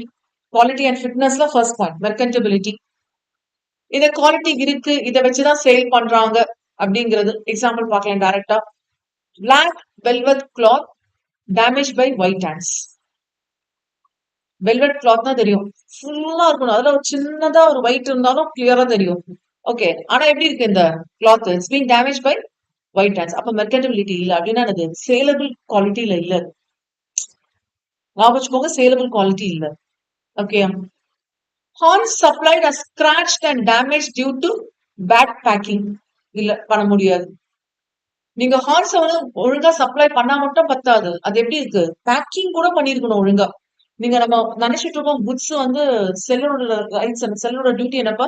டெலிவரி ஆஃப் குட்ஸும் இருக்கா? ஆக்சுவலா இதுதான் ஒரு ப்ராப்ளம். என்ன தெரியுமா? டெலிவரி வந்து டெலிவரி சார்ஜஸ் வந்து யார் எடுத்துக்க போறோம்? பையரா செல்லரா? ஓகே, நான் ஆக்சுவலா அது சொல்ல முடியாது, பையர் தான் சொல்ல முடியாது. என்ன ஆகும்னா பையர் வந்து வாங்கும் போது நீ தான் எல்லாமே பேக் பண்ண, இது ஸ்பெஷல் பேக்கிங் இல்லையா? பேக்கிங் சரியா பண்ணலாம் டேமேஜ் ஆக சான்சஸ் இருக்கு. அதனால நான் கேஷ் கொடுத்துருந்தா நீ பேக் பண்ணு அப்படி சொல்ல சான்சஸ் இருக்கு. இல்லைன்னா நீ தான் எல்லாமே பண்ணணும். ப்ராபப்ளி இந்த இந்த டிக்ளைனர் சோஃபாஸ் எல்லாம் இருக்கு இல்லையா, அதெல்லாம் பேக் பண்ணி அனுப்புறது தனி கலை தான். நீங்க கிளியரா பேக் பண்ணி அனுப்பலாம், இட் மே பி டேமேஜ். இந்த டிக்ளைனர் அந்த இது மெட்டீரியல்ஸ் எல்லாமே வந்து டேமேஜ் ஆக சான்சஸ் இருக்கு. அப்ப நீங்க ப்ராப்பரா பேக் பண்ணலன்னா டேமேஜ் ஆயிடும். எனக்கு வீட்டுக்கு வந்து சேர்த்துக்குள்ள அது டேமேஜ் குட்ஸ் ஆகும். அதனால நான் என்ன பண்ணுவேன்?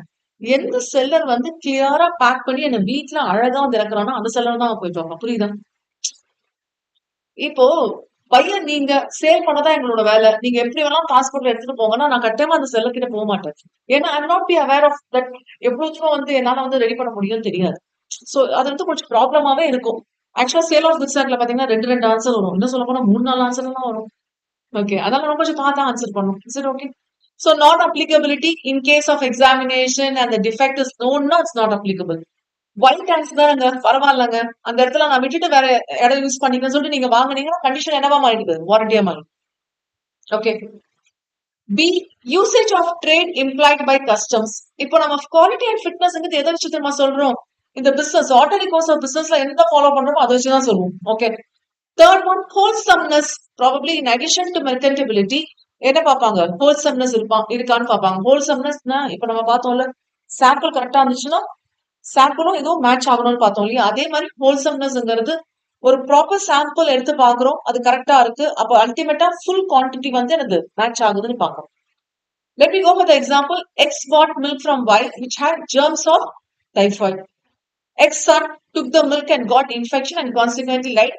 இங்க என்ன பண்ணலாம்? He can recover the damages from Y. He cannot cancel, ஏன்னா அது நடந்து முடிஞ்சிச்சு, கேன்சல் பண்ண முடியாது, பட் டேமேஜஸ் ரெக்கவர் பண்ணி. ஓகே, கேன்சல் பண்றதுன்னா திருப்பி தரணும் இல்ல, திருப்பி தர மாதிரியான கான்செப்ட் இல்ல. சோ கண்டிஷனோட எக்ஸ்பிரஸ் அண்ட் இம்ப்ளாய்ட் ஓவர்லாம் ஒரு கிளாஸ் பாக்குறீங்களா please? Player can enjoy possession after transfer. Second B, freedom from encumbrances, which means ஏதாவது pledge சார்ஜ் அதெல்லாம் எதுவுமே வந்து இல்ல. பண்ணிருந்தாலும் பையருக்கு ஃபுல் ரைட்ஸ் இருக்கு. பாருங்க example. A pledges his car with C for 15,000 and then sells to B in good faith. கொஞ்சம் note பண்ணுங்க. In good faith. Here, B shall either ask A to close the loan or he himself shall close and file a suit on A for the recovery of the amount. புரியுதா? ஒரு goods வாங்குறேன்னா அதை நான் enjoy பண்ணலாங்கிறது அர்த்தம். அதான first point. Undisturbed possession, I can possess the goods which means I can enjoy the goods. அதான் first point.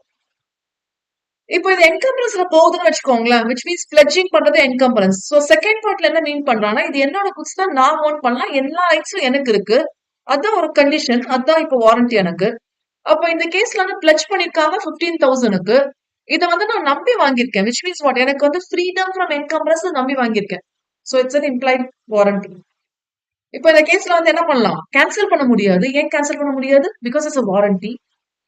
கொஞ்சம் link பண்ணிக்கோங்க. வாரண்டியா இருந்தா உங்களால வந்து கேன்சல் பண்ண முடியாது. So B shall either ask A to close the loan, இல்லைன்னா இவரே க்ளோஸ் பண்ணிட்டு அந்த அமௌண்ட் வந்து கொடுன்னு சொல்லிட்டு ஏ கிட்ட கேட்கலாம்.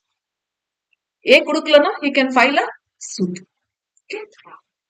C, it's not dangerous in nature. So in case dangerous in nature நம்ம கிட்ட சொல்லிருப்பாங்கப்பா அப்படிங்கிறது. And D, quality and fitness by usage of trade. நம்ம earlier டேபிள்ல பார்த்தோம் இல்லையா, மெர்கன்டபிலிட்டி. அதெல்லாமே வந்துடும். Is it okay? So that's about types of warranty. Condition treated as warranty, yes பண்ணலாம், but vice versa. Warranty treated as condition பண்ண முடியாது. Condition வந்து warranty treat பண்ணலாமா? பண்ணிக்கலாம். You cannot repudiate, but you can ask only for the compensation or damages. ரெண்டு circumstances பிரிப்போம். First one வந்து voluntary அப்படின்னா என்னது? I just take it as an option, which means I waive the right to reject the goods, which means I should recover only the damages. கொஞ்சம் பாருங்க carefully. It's an option. யாரோட option? பையரோட option. am I right? Okay. ஏன்னா condition யார் place பண்றோம்? Buyer தான். அப்ப பையரோட option. எப்ப இந்த ஆப்ஷனை வந்து இவர் எக்ஸிக்யூட் பண்றாரோ அப்பவே என்ன பண்றாருன்னு அர்த்தம், he is waiving his right to reject the goods. ஏன்னா கண்டிஷன்ல வந்து என்னென்ன வரலாம்னு பார்த்திருக்கோம். either he can reject the goods, இல்லனா he can claim for the damages, இல்லனா both. அப்போ கண்டிஷன் வந்து வாரண்டியா ட்ரீட் பண்ணா he cannot reject the goods. அப்படின்னா அர்த்தம் he is waiving his rights. அப்படின்னா he can recover only the damages. Second one, compulsory circumstances. Non-severable sales தான் இருந்தா, non-severable சேர்த்து நம்ம வாங்கும் போது பிரிக்க முடியாதுங்க அப்படின்னு வரும். இப்போ ஃபார் எக்ஸாம்பிள் நம்ம பிளட்ஜிங் பிரிக்க முடியாது நீங்க. ஓகே, அந்த மாதிரி கேஸ்ல இப்ப நான் கார் வாங்கினா கார் சேர்த்து பிளட்ஜிங்கும் சேர்ந்து வருது. அந்த மாதிரி கேஸ்ல நான் என்ன பண்றது? கண்டிஷன் வாரண்டியா ட்ரீட் பண்ணி தான் வாங்கணும். நான் யூ கேனாட் கேன்சல். அப்படிதான் பார்த்தா இப்ப முன்னாடி ஒரு எக்ஸாம்பிள் பிளட்ஜிங் கேஸ் அதே தான் வந்துடும். சோ நான் செவரபிள் சேல்ஸ், நான் செவரபிள்னா செப்பரபிள், தனித்தனியா நீங்க பிரிச்சு பார்க்க முடியாது. கண்டிஷனல் வாரண்டியா ஒண்ணுதான் அந்த மாதிரி வரப்போகுது. Accepted or part of the goods, goods யார்கிட்ட போயிடுது? பையர் கிட்ட போயிடுது. Okay, it's impossibility by law. என்னங்க பிளட்ஜிங் வேணுங்க, 15,000 ரூபாய் நீங்க கட்டணும், கட்டி விடுங்க, முடிஞ்சு போச்சு. சி எத்தனை ப்ராப்பர்ட்டி, இது குட்ஸ் மட்டும் இல்ல, கார் மட்டும் இல்ல, ப்ராப்ளி ஒரு பில்டிங், லேண்ட் எது வாங்கினாலும் எல்லாமே இவ்வளவு ப்ராப்பர்ட்டி வந்து இது லோன்ல வாங்குறாங்கல்ல, இந்த லோனை க்ளோஸ் பண்ண தரது இல்லையா? இன்கம் பிளஸ்ல இருந்து ஃப்ரீ பண்ணி பண்ணலாம். ஓகே, இதெல்லாமே டீம்ட் அக்செப்டன்ஸா எடுத்துப்போம். பட் இதை இன்டிமேட் பண்ணணும், அக்செப்ட் பண்ணிட்டோம்னு சொல்லிட்டு ஒரு ரீசனபிள் டைம் ஃபுல்லா இருக்கும். வேற ஏதாவது ஆக்ட்ஸ் பண்ணா ப்ளீஸ் ஹைலைட். இது ஆஃபன் ரிப்பீட்டட் கொஸ்டின். வேற ஏதாவது ஆக்ட்ஸ் என்னது? சேல் பண்றது, பிளட்ஜ் பண்றது, கிஃப்ட் பண்றது. பாருங்க, நான் பைக் வாங்கலாம்னு போனேன். ஓகே, மைசெல்ஃப் பையர் வாங்கிட்டேன். நான் கேட்ட கண்டிஷன்ல அவன் சப்ளை பண்ணல, நான் என்ன பண்ணலாம்? கேன்சல் பண்ணிருக்கலாம். பட் வந்து நம்ம பண்ணிட்டேன், நான் கேட்ட மாதிரி அவன் கொடுக்கலாம்னு சொல்லிட்டு ஆப்வியஸ்லி நான் எக்ஸுக்கு கிஃப்ட் பண்ணிடுறேன். சொல்லுங்க, ஒரு விஷயத்த நீங்க கிஃப்ட் பண்றீங்க, சேல் பண்றீங்க, பிளட்ஜ் பண்றீங்க, உங்களோட ஓனர்ஷிப்ல இருந்தா தான் பண்ண முடியும். அப்போ once you do this action, என்னென்ன ஆக்ஷன்? இதுக்கு பேர் அடாப்ஷன் சொல்லுவாங்க. It can be a sale, it can be a pledging, or it can be gifting the goods. அப்படின்னா நீங்க அந்த ஓனர்ஷிப்ட அக்செப்ட் பண்ணிட்டீங்க. That's why it's called as deemed acceptance. Acceptance தான் இந்த கேஸ்ல வந்து சேல் பொறுத்த வரைக்கும் எது அக்செப்டன்ஸ்? Getting the ownership. அதனால இந்த கம்பல்சரி சர்க்கம்ஸ்டன்ஸ் ஆயிடும். It okay? இது ஆஃபன் ரிப்பீட்டட் பா, கொஞ்சம் நோட் பண்ணிக்கோங்க. ஓகே, கேவே டெம்ப்டர் ஆல்ரெடி நம்ம டிஸ்கஸ் பண்றோம். let the buyer be aware. It's the buyer's duty to make proper selection. He has to take care what is the specification will be needed. Here seller will be just displaying specific goods, ascertain and uncertain goods. நம்ம classify பண்ணோமா? அன்அசர்டைன்ல இருந்து அசர்டைனா மாறும் ஒரு point of டைம்ல. எப்போ? Shopkeeper explain பண்ணுவாரு, demo காமிப்பாரு, இந்த fridge open பண்ணி காமிக்கிறாரு, வாஷ் மிஷின் சுத்த வச்சு காமிக்கிறாரு. அப்படின்னா என்ன அர்த்தம்? அசர்டைன் பண்ண ஜஸ்ட் டிஸ்பிளே தான் பண்ணுவாங்க. Okay, he is not liable for bad selection or loss. கம்ப்ளீட்டா நான் வந்து செல்லரை ரிலே பண்றேன், ஆனாலும் as a buyer you need to know your purpose. ஒரு வாஷிங் மிஷின் வாங்க போறீங்க, ப்ராப்ளி என்னோட வீடு வந்து ரொம்ப சின்ன இடமா இருக்கு, அந்த குட்டியான ஸ்பேஸ்ல நான் வாஷ் மிஷினை ஃபிட் பண்ணணும், ஃப்ரிட்ஜை ஃபிட் பண்ணணும். அவருக்கு தெரியுமா என்ன ஸ்பெசிபிகேஷன் இருக்குன்ட்டு? நீங்க இந்த ஃபீச்சர்ஸ் எல்லாம் கேட்டீங்க, எப்படி கேட்டீங்க? டீஃப்ராஸ்ட் ஆகணும், அது ஆகணும், இது ஆகணும், சில்னஸ் மெயின்டைன் பண்ணணும், டூ சைட்ல சில்னஸ் மெயின்டைன் பண்ணணும். ஓகே, ஓபன் பண்ணா அதுவா க்ளோஸ் ஆயிடணும். ஏகப்பட்ட ஒரு 10 ஸ்பெசிபிகேஷனும் போனீங்க. கிளியரா ஷாப்கீப்பர் என்ன பண்ணுவாரு? அங்க இருக்க சேல்ஸ் பர்சன் கிளியரா எக்ஸ்பிளைன் பண்ணுவாரு. பட் அவருக்கு இந்த டைமென்ஷன் தெரியாது. உங்க வீட்டுல இவ்வளவுதான் இடம் இருக்கு, இவ்வளவுதான் வச்சுக்க முடியும். அப்போ ஆட்டோமேட்டிக்கா as a buyer you need to have the knowledge of proper selection. இதுதான் என்னது? let the buyer be aware. இங்க வந்து நீங்க பண்ற தப்ப வந்து செல்லர் மேல தூக்கி போட்டு நான் செல்லரை தாங்க நம்புறேன் அப்படின்னு சொல்ல முடியாது. Okay, second point, you cannot blame the seller for wrong choice. and please highlight, செல்லருக்கு இந்த நாலேஜ் இருந்திருக்க கூடாது. he is not supposed to know the purpose. Problem இந்த ஷாப்கீப்பர் யாருன்னா, இப்போ ரத்னா, சரவணா அந்த மாதிரி எல்லாம் நீங்க ஸ்டோர்ஸ் போறீங்கன்னு வச்சுக்கலாம். அங்க இருக்கிற ஒரு சேல்ஸ் பர்சன் வந்து ப்ராபப்ளி உங்க வீட்டு நெய்பர், உங்க வீட்ல அவ்வளவுதான் ஸ்பேஸ் இருக்கு தெரிஞ்சே அவர் சேல் பண்றாரு. பண்ணக்கூடாது. Is not suppose to know the purpose. Is it okay?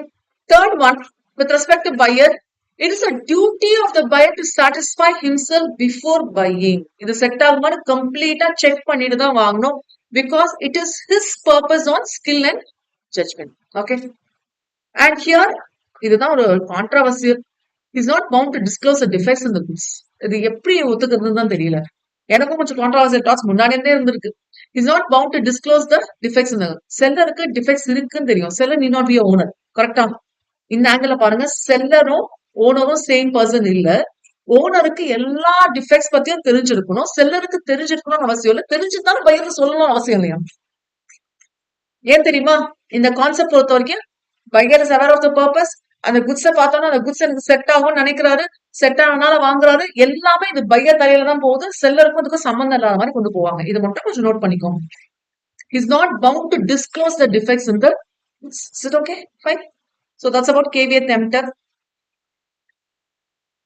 எங்கெங்க இது எக்ஸெப்ஷன் வரும் அப்படின்னு என்னது? Seller is liable. எக்ஸெப்ஷன் என்னது? Seller is liable. Okay. Fitness as to quality or use. நான் கம்ப்ளீட்டா செல்லரோட ஸ்கில் அண்ட் ஜட்மெண்ட்டை நம்புறேன். அவர் வார்ட்ரோப செட் ஆகும்னாரு. ஓகேயா? இந்த மாதிரி கேசஸ்ல first one. Second, sale under a patent or trade name. சரி, ஒரு குட்ஸுக்கு வந்து பேட்டன்ட் ஆர் ட்ரேட் நேம் வாங்கிட்டாருன்னா கட்டாயமா அந்த பர்டிகுலர் பர்பஸுக்கு அது மேட்ச் ஆகும்னு அர்த்தம். நான் அதுக்காக தானே வாங்குறேன். Okay, probably I am ordering a heater. இந்த வாட்டர் ஹீட்டர் இருக்கு இல்லையா, அந்த ஸ்ப்ரிங் மாதிரி காயில், அதை நான் ஆர்டர் பண்றேன்னு வச்சுக்கோங்களேன். Probably it has a patent name, it has a brand நேம்னா அது என்னோட பர்பஸ்க்கு மேட்ச் ஆகும்னு அர்த்தம். அப்ப அதுல போயிட்டு எப்படி நான் எனக்கு என்ன பேட்டன் பத்தி தெரியுமா, ட்ரேட் நேம் பத்தி தான் தெரியும். விச் மீன்ஸ் அவர் ஸ்பெசிபிகேஷன் பத்தி எனக்கு தெரியணும்னு அவசியம் இல்லை. இதுக்கு இது செட் ஆகும் தெரியும். நம்ம ஹாட் வாட்டர் பாட்டில்ஸ் பார்த்தோம்ல, பாயில் வாட்டர் ஃபில் பண்ணக்கூடாதுன்னு ஓகே, பட் அது ஃபுல்லாவே வந்து அந்த ஃபிட்னஸ் வந்து மேட்ச் ஆகலங்கிறது டோட்டலி அன்ரிலையபிள் ஆயிடுதுல. ஸோ அது. அண்ட் தேர்ட் ஒன் நம்ம ஏற்கனவே டிஸ்கஸ் பண்ணிட்டோம். Good sold by description. கிளியரா டிஸ்கிரைப் பண்ணிருக்காங்கன்னா, சி ஃபாரின் ரிஃபைன்ங்கிறது எனக்கு எப்படி தெரியும்? ரிப்பேர் பண்றவனுக்கு தானே தெரியும். So it's not my fault. Merchantable quality, quantity, fitness, quality இதெல்லாமே வந்துடும். Good sold by sample, again the same thing is followed. Good sold by description and sample, same. Usage of trade, same. Concern by fraud concealment. ஃப்ராட்னா நமக்கு தெரியும் இல்லையா? Avoidable contract. Okay, avoidable contract ஆயிடும். Fraud நடந்திருக்குன்னு தெரிஞ்சு அது கன்சீல் பண்ணிட்டு sale பண்ணலாம். அது யாரோட தப்பு? செல்லோட தப்பு. Seller is not bound to disclose the defects, but in case of theft property, X வந்து ஓனருக்கு சேல் பண்ணிருக்காரு. என்னது? theft property. ஓனருக்கு இது theft property தெரிஞ்சிச்சு. என்ன பண்ணணும்? எக்ஸ் தான் கேஸ் போடணும், போலீஸ் கம்ப்ளைண்ட் பண்ணணும். ஆனா இவர் என்ன பண்றாரு? ஒரு மெக்கானிக்க பிடிச்சு, ஒரு 2 வீலர்னு வச்சுக்கலாம், ஒரு மெக்கானிக்க பிடிச்சு அந்த மெக்கானிக் கிட்ட நீ சேல் பண்ணி கொடு அப்படின்னு சொல்றாரு. இந்த mechanic is a mechanic. Mechanic வந்து நான் எஸ் நேம் பண்ணிக்கிறேன், ஏன்னா அவதான் இப்ப சேல் பண்றாரு குட்ஸ். இந்த மெக்கானிக் என்ன பண்ணிடுறாருன்னா, பி கிட்ட போயிட்டு இந்த மாதிரி என்கிட்ட ஒரு குட்ஸ் இருக்கு, நமக்கு தெரிஞ்ச ஃப்ரெண்டு தான் அப்படிங்கிறாரு. அப்படின்னா ஃப்ராட் இது. ஏன் ஃப்ராடு? இது டெஃப்ட் வண்டின்னு சொன்னா பையர் வாங்குவானா? Buyer not definitely, buyer should not buy. ஆக்சுவலா ஓனர் இந்த ஓங்கிற பர்சனே வாங்கியிருக்க கூடாது. But what he has done, எப்படியோ ஏமாத்தி வாங்கிட்டாரு. அப்ப என்ன பண்ணிருக்க கூடாது? ஃபர்தரா இந்த சேலுக்கு மூவ் பண்ணக்கூடாது. ரைட்? சோ ஃப்ராட் நடந்திருக்கு. எங்க நடந்திருக்கு? ஓ கிட்ட நடந்திருக்கு. ஆக்சுவலா ஓ கிட்ட நடந்த பிறகு இன்னும் அதை ப்ரொசீட் பண்ணணும்னு நினைக்கிறாரு. அப்ப எஸ் மூலியமா பி கிட்டயும் ஃப்ராட் நடந்திருக்கு. I mean, இந்த ஃப்ராட் வந்து கன்சீல் பண்றாரு யாரு? எஸ்ஸும் கன்சீல் பண்றாங்க. கன்சீல்னா hiding, okay, not revealing. Okay, எஸ்ஸும் ஹைட் பண்றாங்க, ஓவும் ஹைட் பண்றாங்க. சோ இதுக்கு பேர் வந்து என்னன்னு ஆயிடும்னா, செல்லர் நான் ரிலேட் பண்ண, பட் செல்லரோட லைபிலிட்டியில போயிடும். பியூட்டிஃபுல்லான கேஸ் இந்த இது. மிச்சது எல்லாமே ஏர்லியர் டேபிளோட கண்டினியூஷன் தான்ப்பா. ஐ திங்க் இது over. So that's about 3 point. ஒரு glance பாருங்க manager. Here is about transfer of ownership of goods, which means the property is passed from seller to buyer. Passing of property na என்னது? Proprietary rights pass பண்றது, which means ownership rights pass பண்றது. Ownership na எல்லா ரைட்ஸும் வரும். யாருக்கு இருக்கும் அந்த rights? ஓனருக்கு இருக்கும். எல்லா ரைட்ஸும் யாருக்கு போயிடும்?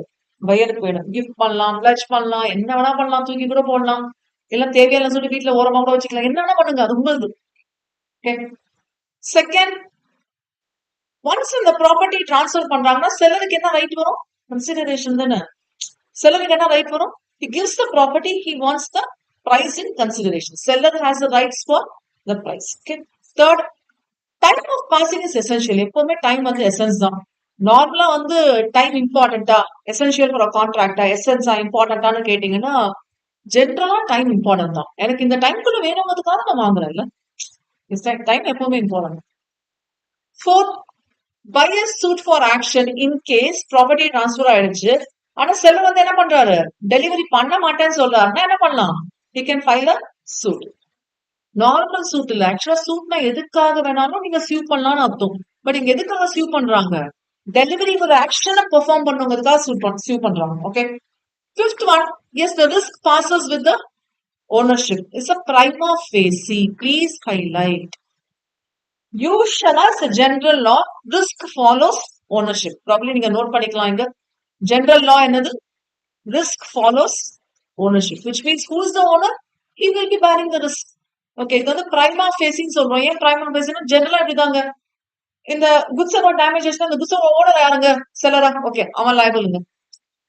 அந்த மாதிரி தான் சொல்லுவோம். It's a general law. ஆனா ஒரு சில கேசஸ்ல depending on the agreement between the buyer and seller என்ன பண்ணிக்கலாம்? யார்கிட்ட ரிஸ்க் இருக்குன்னு பாத்துக்கலாம். ஓகே. ப்ராபப்ளி செல்லர் குட்ஸ வந்து பையர் கிட்ட அனுப்புறாரு. எதுலன்னா ட்ரக்ல ஏத்தி அனுப்புறாரு. ஒரு 2 days முன்னாடி பாத்தீங்களா? அது குட்ஸ் ட்ரெயினும் எக்ஸ்பிரஸும் இதாச்சு. அதுல குட்ஸ் ட்ரெயின்ல வந்து குட்ஸ் டேமேஜ் ஆயிருந்துச்சுன்னா இது யார் பேர் பண்ணுவோம்? Please just visualise. ஏன்னா நம்ம கண்ணு முன்னாடி நடந்துட்டு இருக்கு இல்லையா? எவ்வளவு கம்பார்ட்மெண்ட் 7 or 12 கம்பார்ட்மெண்ட்ஸ்க்கு டேமேஜ் ஆயிடுச்சு சொல்றாங்க. அப்ப குட்ஸ் வந்து டேமேஜ் ஆயிருக்கும். இப்ப இந்த குட்ஸ் டேமேஜ் ஆன குட்ஸ் வந்து யார் liable? Liable in the sense that ownership மாறி இருக்கும், பி கிட்ட மாறி இருக்கும் அப்படின்னு வச்சுக்கலாம். மாறி இருந்துச்சுன்னா யாருக்கு இந்த லயபிலிட்டி வரும்? பிக்கு தான் லயபிலிட்டி வரணும். ப்ராபப்ளி பி என்ன தெரியுமா அக்ரிமெண்ட்ல என்டர் ஆயிருக்கலாம்? என் கையில வந்து சேர்ற வரைக்கும் நீதான் பொறுப்பு. ஓனர் தான். ஆனா கையில வந்து சேர்ற வரைக்கும் நீதான் பொறுப்பு. இப்போ நம்ம என்ன ஆங்கிள் பார்த்தோம்? பேமெண்ட் ஆங்கிள் பார்த்தோம், டெலிவரி ஆஃப் குட்ஸ் பார்த்தோம், டிரான்ஸ்ஃபர் ஆஃப் ஓனர்ஷிப் பார்த்தோம். இப்போ அந்த delivery of goods transfer of ownership mix பண்ணி சேர்த்து ஒரு பாயிண்டா பாத்தீங்கன்னா டெலிவரி வேறதான், ஓனர்ஷிப் வேறதான். ஓனர்ஷிப் எங்கிட்ட இருந்தாலும் டெலிவரி வர வரைக்கும் நான் பொறுப்பு இல்லை. கொஞ்சம் நோட் பண்ணுங்க. கொஞ்சம் ரொம்ப important. Risk usually passes with the owner. என்னது? The prima facie case, which means the owner has to suffer the loss. At the same time, இது prima facie சொன்னதால வேணும்னா நீங்க என்ன பண்ணிக்கலாம்? மாத்திக்கலாம். Okay. No recovery of possession by the receiver. ஏன்னா ownership transfer ஆயிடுச்சுல, position கொடுத்தா கேட்க முடியாது. இது நம்ம ஏற்கனவே பார்த்தோம். Seller is insolvent and ownership passed, or seller is buyer is insolvent and ownership is still with the seller. இது ஏற்கனவே பார்த்த கேஸ், அதனால கன்ஃபியூஸ் பண்ணிக்க வேண்டாம். இப்போ வந்து ஒவ்வொரு கேஸ்லயும் எப்போ ஓனர்ஷிப் டிரான்ஸ்ஃபர் ஆகும் பார்த்துட்டே வரலாம். நீங்க கெஸ் பண்ணிடுவீங்க. Different cases. அதுல ஃபர்ஸ்ட் கேஸ், இன்கேஸ் நான் சேல் பண்ற குட்ஸ் ஸ்பெசிபிக் குட்ஸா இருக்கு. ஸ்பெசிபிக் குட்ஸ் தான் இமீடியட்டா ஓனர்ஷிப் டிரான்ஸ்ஃபர் ஆயிடும். ஆமா இல்லையா? First case, sale of specific goods. எப்போ ஓனர்ஷிப் டிரான்ஸ்ஃபர் ஆகுது? At the time of making the contract. நான் கான்ட்ராக்ட் உள்ள என்டர் ஆகும் போதே என்ன ஆயிடும்? ஓனர்ஷிப் டிரான்ஸ்ஃபர் ஆயிடும். ஓகே. கண்டிஷன் என்ன எப்படி இருக்கணும்? Specific goods and please make a note, deliverable ஸ்டேட்ல இருக்கணும். பட் டெலிவரபிள் ஸ்டேட்ல இல்லைன்னா டெலிவரபிள் ஸ்டேட்ல கொண்டு வரணும். ஒரு ஃப்ரிட்ஜ் வாங்க போறீங்க, இதோ ரெடியா இருக்கு மேடம், கையோட எடுத்துட்டு போயிடலாம். கையோட எடுத்துட்டு வருவீங்களா? It's not that right. கையோட எடுத்து போயிடலாம் கொலோக்கியலா பேசுறது, which means once ready you can get it immediately. Probably நீங்க நைட் 9 மணிக்கு ஷாப்பிங் பண்ணிட்டு இருக்கீங்கன்னா 9 மணிக்கு கிடைக்காது. யூ வில் கெட் இட் இந்த next day or next week. அந்த மாதிரி தான் கிடைக்கும். உங்க ஏரியால எப்ப கொண்டு வராங்களோ அவங்க தராங்கன்னு சொல்லுவாங்க. ஓகே. சோ டெலிவரபிள் ஸ்டேட்ங்கிறது ரெடியா இருக்குன்னு அர்த்தம். ஓகே. அன்கண்டிஷனல் பெர்ஃபார்மன்ஸ் ஞாபகம் வச்சுக்கோங்க. ஓனர்ஷிப் உடனே டிரான்ஸ்ஃபர் ஆகும், which means what? Payment will be done immediately. இமீடியட்டா பொசிஷன் டிரான்ஸ்ஃபர் பண்ணா எல்லாமே immediate. Okay. It's immaterial with respect to time of payment. Time of payment is different. In case credit sales are the credit purchase on the, it will be different. Okay. Time of delivery or both, it's all immaterial. X goes into a shop, buys a TV and asks for home delivery. It is X property once shopkeeper agrees. எப்ப property transfer ஆகுது? Shopkeeper okay சொல்லிட்டாரு, நீங்க பணம் payment பண்ணணும்னு அவசியம் இல்ல. Okay. C தான் immaterial. பணம் பேமெண்ட் பண்ணணும்னு அவசியம் இல்ல. பட் அவன் ஒத்துக்க மாட்டான். அவன் என்ன சொல்லுவானா, ஃபுல் பேமெண்ட் பண்ணிடுங்க, ஒரு 200 rupees வரும், அது நாங்களே பண்ணி கொடுத்துருவோம், free delivery. Okay. See it's இம்மெட்டீரியல்னு சொல்லுவாங்க. லா இது சொல்லுது. பட் பிராக்டிகலா நடக்காது. எத்தன பேர் வந்து ஃப்ரீ டெலிவரி பண்றாங்க? அதுக்கு எக்ஸ்ட்ரா சார்ஜ். சரி ஃப்ரீ டெலிவரி பண்ணாலும் எத்தன பேர் வந்து கேஷ் வாங்காம டிவிய வந்து டெலிவர் பண்ணுவாங்க? சரி ஓகே. சோ அதெல்லாமே அந்த பிராக்டிகல் கேஸ்ல வேற மாரி இருக்கும்ப்பா. Second at the time of making the contract. Second case at some other time. Probably எல்லாமே ரெடியா இருக்குங்க. பட் டெலிவரபிள் ஸ்டேட்ல இல்லங்க. பாருங்க எப்படி இருக்கணும்? ஸ்பெசிபிக் குட்ஸா இருக்கணும், டெலிவரபிள் ஸ்டேட்ல இருக்கணும், அன்கண்டிஷனல் பெர்ஃபார்மன்ஸா இருக்கணும். இந்த மூணுத்துல ஏதாவது ஒண்ணு இல்லைன்னா இப்ப இமீடியட்டா ட்ரான்ஸ்ஃபர் பண்ண முடியாது. லேட்டர் பீரியட் தான் ட்ரான்ஸ்ஃபர் ஆகும். ஸோ அதுல first category is not deliverable state. இந்த example often repeated example. Okay, to weigh some quantity சம்னு இருக்கனால சர்டனிட்டி இல்லைன்னு அர்த்தம், சர்டனிட்டி இருக்கு. ஓகே, நம்மளோட ஃபோக்கஸ் வந்து இங்க எசென்ஷியல்ஸ் பேஸ் பண்ணில கான்ட்ராக்ட் வேலிட் தான் அது. லைன் ஈஸ்டர்ன் ஈஸ்டர்னா தெரியும்ல, பெருசான டீப்பான இது சொல்லுவாங்க இல்லையா, பெருசான அதுல அந்த கேலன்ஸ் ஆஃப் ஆயில் ஃபில் பண்ண முடியும். As per the terms of the contract, X was required to fill the oil in drums. Who is the person X here? Seller. So it becomes a seller's duty. As per the terms of contract னு சொல்லிட்டான். யூஸ்வலா prima facie வரும். But இது என்னது as per the terms of the contract, X is still liable. ஏன்னா ownership அது வரைக்கும் தான் transfer ஆகணுன்றதுக்காக. And then the drums are to be taken away by Y. X filled some of the drums in Y's presence. Before the remainder could be filled, a fire broke out and the whole quantity of oil was destroyed. It was held the buyer must bear the loss which was filled in drums and the seller must bear the loss of remaining unfilled in drums. இப்ப என்ன பிரச்சனைனா எப்படி segregate பண்ணுவாங்க தான் பிரச்சனை. Okay, probably ஒரு 10 என்னது 10 கேன்ஸோ what ever it is வந்திருக்குன்னு வச்சுக்கலாம். 10 ட்ரம்ஸா 10 ட்ரம்ஸ்ல வந்து ஒய் பர்ச்சேஸ் பண்றாரு. அதுல 6 ட்ரம்ஸ் ஃபில் பண்ணிட்டாங்கன்னா 6 ட்ரம்ஸுக்கு வந்து யார் பேர் பண்ணி ஆகணும்? பையர் பேர் பண்ணி ஆகணும். விச் மீன்ஸ் 6 ட்ரம்ஸோட காஸ்ட் வந்து பையர் பே பண்ணா போதும். 4 ட்ரம்ஸுக்கு பே பண்ண வேண்டாம். அல்டிமேட்லி அவனுக்கு ட்ரம்ஸே கிடைக்காது. Because is broke out. ஓகேயா, பட் இதுக்கு வந்து லயபிலிட்டி வந்து பாத்தீங்கன்னா 6 ட்ரம்ஸுக்கு வந்து இவர் பே பண்ணணும் வந்து line. Okay fine. Second B, deliverable ஸ்டேட்ல தான் இருக்கு. பட் மெஷர் பண்ணியோ வெயிட் பண்ணியோ டெக்ஸ்ட் பண்ணி பார்த்தாதான் எனக்கு என்ன தெரியும், அது கரெக்டான அளவு எவ்வளோன்னு தெரியும். எக்ஸாம்பிள் ஸ்பீடா போயிடும் பாருங்க, ஈஸியா தான் இருக்கும். A sold carpets to the company which were required to be laid. The carpet was delivered to the company's premises but was stolen before it could be laid. எங்களோட ஃப்ளோரிங்க்கு வந்து நீங்க பண்ணணுங்க சார் சொல்லிட்டு ஒரு கான்ட்ராக்டரை கூப்பிடுறாங்க. என்ன பண்றாங்கன்னா ஒரு பெரிய லாட்டை கொண்டு வந்து வச்சிருவாங்க. அது யூஸ் பண்ற பிறகு எவ்வளவு இருக்கோ பேலன்ஸ் வந்து பே பண்ணிக்கலாம் சொல்லிடுவாங்க. அப்படிதான் நடக்கும் விஷுவலா. It was like the carpet was not in deliverable state. ஏன்னா அப்படியே கொண்டு வந்து வச்சுட்டாங்க, அது ஸ்டோல் ஆயிடுச்சு, நாட் இன் டெலிவரபிள் ஸ்டேட். அப்ப என்ன ஆச்சு? இது யாரோட இது? செல்லரோட லைபிலிட்டி ஆச்சு. Buyer has no rights on this. ஏன்னா பையருக்கு வந்து ஓனர்ஷிப் டிரான்ஸ்ஃபரே ஆகல. ப்ராபப்ளி உங்களோட ஏரியா இது இப்படி இருக்கு, இங்க ஒரு ரூம்ஸ் இருக்கு, இங்க ஒரு ரூம்ஸ் இருக்கு, இங்க போனோம், இங்க இந்த கார்பெட் ஏரியா, இங்க கார்பெட் ஏரியா சொல்லி கிளியரா மெஷர் பண்ணி கட் பண்ணி கரெக்டா கொண்டு வந்தாங்கன்னா என்ன அர்த்தம்? அது சர்வீஸ் தான் பெண்டிங், ஓனர்ஷிப் மாறிச்சு. புரியுதா? இங்க அந்த மாதிரி பண்ணல. என்ன பண்ணிட்டாங்க? It's delivered to the companies premises, அவ்வளவுதான், பட் வாஸ் ஸ்டோலன். சோ கிளியரா இல்ல, அதனால the property has not passed to the buyer company. இது ஒரு பியூட்டிஃபுல்லான கேஸ் இது. ஓகே, சோ ஃபர்ஸ்ட் கேஸ் ஓவர்பா. ஃபர்ஸ்ட் கேஸ் என்னது? Sale of specific goods. Second case sale of unascertained or future goods. அன்அசர்டைன்ட்னா அன்அசர்டைன்ட வந்து அசர்டைன்டா மாத்தணும், அதுக்கு பிறகு அது ஸ்பெசிபிக் குட்ஸா மாறணும். Then only can go for future குட்ஸ்னா இனிமே தான் உங்களுக்காக பண்ணி கொடுக்கணும். சோ இந்த ரெண்டு கேஸ்லயும் அசர்டைன்மெண்ட் அண்ட் அப்ராப்ரியேஷன் இருக்கணும். சோ ரெண்டு ஸ்டெப், ரெண்டு ஸ்டேஜ், ரெண்டு ப்ராசஸ் ஆஃப் ஆக்ஷன் சொல்லுவாங்க. ஃபர்ஸ்ட் என்ன பண்ணிருக்கணும்? அன்அசர்டைன் அசர்டைன் பண்ணணும். ஓகே, செகண்ட் என்ன பண்ணணும்? அப்ராப்ரியேட் பண்ணணும். அப்ராப்ரியேட் பண்ணணும், இதுதான் வந்து நீங்க வாங்க போறீங்கன்னு சொல்லிட்டு specific goods. Okay, so it's a process. Ascertainment another is a process of identifying and setting apart of goods. It's a unilateral act. யார் பெர்ஃபார்ம் பண்ணுவா? ஷாப்கீப்பர் தான் சொல்லிட்டு இருப்பாரு. He will be describing the property. Okay, and passing of the property எப்போ வரும்? Only after appropriation. And second step another, second stage of action, appropriate பண்ணும். Means ascertain பண்ணத mutual consent ஓட மாத்துறது. Appropriation is nothing but ascertainment. இங்க யூனிலாட்ரல் act பார்ப்போம், இங்க bilateral act. ஏன்னா இங்க செல்லரும் வந்துருவாரு சீன்ல, பையரும் வந்துருவாரு. இது ஆஃபன் ரிப்பீட்டட். இது யூனிலாட்ரல் ஆக்ட், இது என்னது? Bilateral act. அசர்டைன்மெண்ட்ங்கிறது செல்லர். அந்த கடையில போயிட்டு அந்த செல்லர் நீங்க எக்ஸ்பிளைன் பண்ண மாட்டீங்க, செல்லர் தான் உங்களுக்கு எக்ஸ்பிளைன் பண்ணுவாரு ஃபர்ஸ்ட் திங். வாங்கின பிறகு இது செட் ஆகும் சொல்லிட்டு நீங்க டிசைட் பண்ணுவீங்க. சோ இது mutual consent of both the பார்ட்டிஸா மாறும். ஓகே. சோ ப்ராபபிலி இது பைலாட்ரல் ஆக்ட். பையர் வந்துட்டு ஓகே இதை நான் வாங்கிக்கிறேன்னு சொல்லிட்டு செப்பரேட் பண்ணி வைக்கிறது. யூஸ்வலா என்ன பண்ணுவாங்க, ஷாப்ல போனா இது ஓகேங்க ஃபைனலைஸ் பண்றது. எக்ஸ்பிரஸா இருக்கலாம், இம்ப்ளாய்டா இருக்கலாம். Concern should be given before and after appropriation. Is the seller state என்னது பெய்லி இஃப் நாட் டெலிவர்ட். ஏன்னா ஓனர்ஷிப் ட்ரான்ஸ்ஃபர் ஆயிடும். பெய்மெண்ட் தானேப்பா ஓனர்ஷிப் பையர் கிட்ட இருக்கு. செல்லர் பிகம்ஸ் த பொசஸர் அலோன். அதனால இங்க என்னவா மாறிடுவாரு, பெய்லியா மாறிடு. ஆஃபன் ரிப்பீட்டட் ஆயிடும். ஓனர்ஷிப் ட்ரான்ஸ்ஃபர் அப்ராப்ரியேட் ஆயிடுச்சுன்னா கான்சிக்வன்சஸ் எப்படி இருக்கும், செல்லரோட ஸ்டேட் வந்து பெய்லியா மாறிடுவாரு. ஓகேயா. And it's an unconditional appropriation which means நான் பையர் தான் வந்து வாங்கினாரு, பையர் தான் தருவேன்னு அடம் பிடிக்க கூடாது. யாருக்கு தரலாம், பையருக்கு தரலாம், பையரோட ஏஜென்ட்டுக்கு தரலாம், பையரோட கெரியருக்கு தரலாம், whatever it's. Okay.